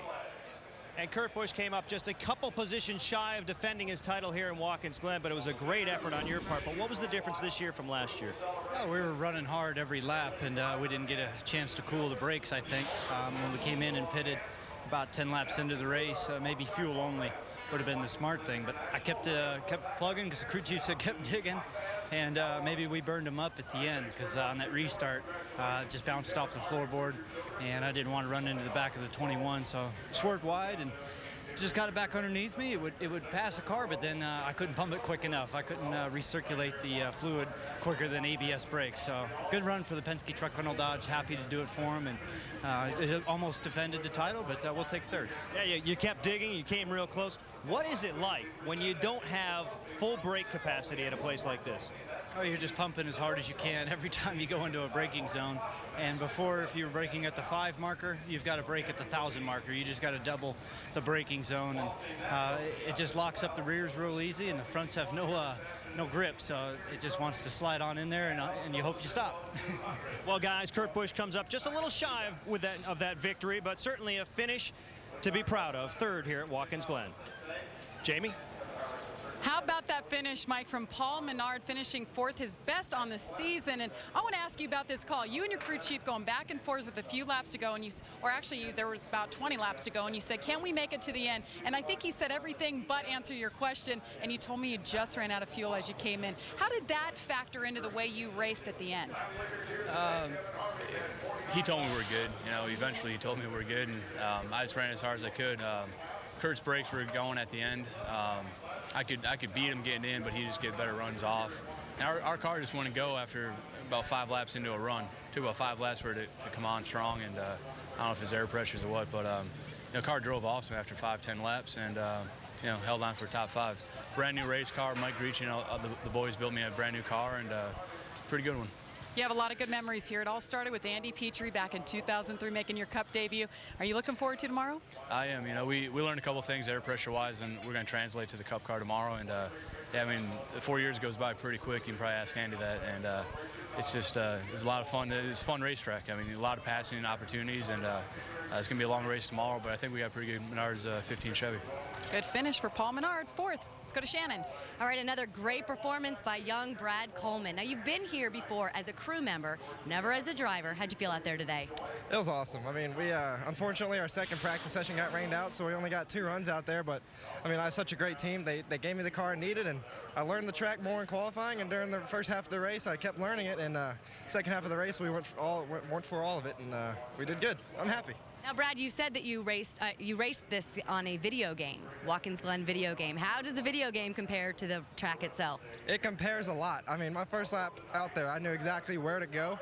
The only thing you don't realize is how fast those S's are and how scary it is the first couple times you go through there. You're going through there like 150 miles an hour, but it is so much fun. This track is awesome, and I'm just looking forward to coming back here next year and looking forward to Michigan because we're having another good run there. All right, 5th place for Brad Coleman. Doc, he's only 19 years old, but his team tells me he has now raced on every major road course in the United States. Shannon, he almost looks too young to be in the garage area. He must just be in a race car. He finishes 8th last week and 5th this week. Great run for young 19-year-old Brad Coleman. Well, the point standings, obviously with the points leaders having his struggles here. Carl Edwards finishing 32nd today, tightening up a little bit. David Rudiman in 2nd spot, Harvick back in 3rd. There's the top 10. Marcus Ambrose hanging on to an 8th spot. Mike Wallace and Greg Biffle rounding out the top 10. Kevin Harvick talking to his crew on what was a special afternoon for the 21 and Richard Childress Racing.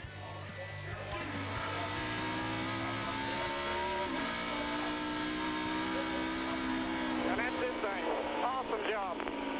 Awesome. Great Great call on the whole time, Shane. Just calling the race. That's awesome. What you do with a fast car, guys? Good job. You guys all worked hard.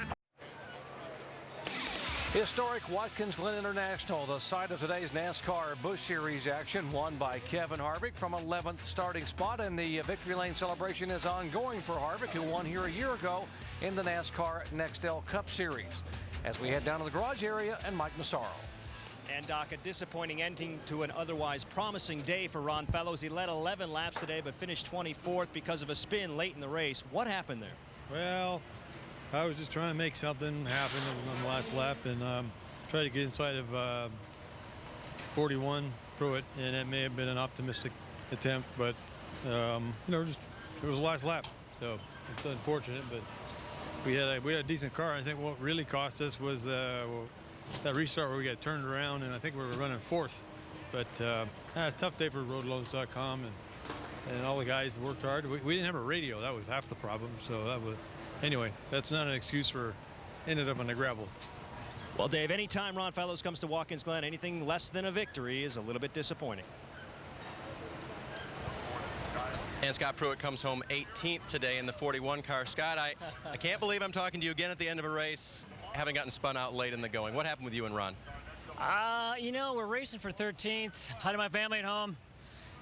And he tries to make a big move into 9, and I don't get it. I mean, I really don't. He caught my corner, and, you know, when you're racing that far into the race and you're racing for 13th, you know, I feel bad for our team, for the old Juicy Fruit. You know, the Dodge ran great all day long.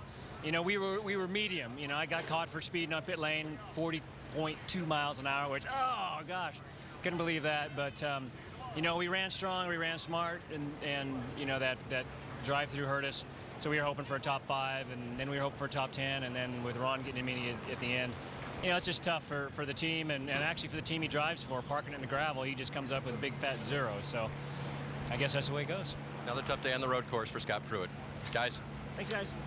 A bit of a struggle for some of the road course specialists here today, and in a stock car regular, Kevin Harvick goes to victory lane. Guys, your final thoughts? Well, Kevin Harvick bringing his team, bringing that car all the way from Montreal back home, turning it around, fixing it, and bringing it back up here, and being as strong as they were today. It was just an awesome performance by the whole Richard Childress organization. If this is any indication of what's going to happen tomorrow, Kurt Busch and Kevin Harvick got good cars, but they got to watch the brakes. Turn 1 is really eating these guys up, so that's going to be a tough turn to watch right there. Kevin Harvick started 11th day, went to victory lane. Tomorrow he starts 9th in the other Richard Childress NASCAR Nextel Cup car, trying to go to victory lane for the 2nd consecutive year in the NASCAR Nextel Cup Series. Alan? And Kevin Harvick, Brad Daugherty's pre-race pick. That's right, absolutely. Pitted at lap 4, pitted at lap 39, ran the final 43 laps on fuel. I'll tell you what, Shane Wilson and Kevin Harvick, they're making these crew chiefs have a sleepless night tonight because everyone's going to rethink their strategies. They're not going to go with conventional stops probably. If you take chances, factor in some cautions, who knows? You can take a chance. Nextel Cup crew chiefs are going to have a lot to think about overnight tonight, getting ready for tomorrow's race. And we're not done after 7 hours with our racing coverage on ESPN2 yet today, because next, coming up, as a matter of fact, about right now, the IndyCar Series in Kentucky on ESPN2 should be a great race. Hope you'll stay with us for that. So Kevin Harvick, in his last 5 NASCAR Busch Series races, has a win, a second, a win, and a win. And he's the defending champion of the Nextel Cup Series race here at Watkins Glen. Our entire ESPN race team here tomorrow at 1 o'clock Eastern Time. Hope you join us for that on ESPN. This has been a presentation of ESPN, the worldwide leader in sports. Kevin Harvick using strategy to get to the front and winds up running away from the field to score the victory today at Watkins Glen. We'll talk to you tomorrow at 1 o'clock Eastern Time for the NASCAR Nextel Cup Series and their final road course event of the year.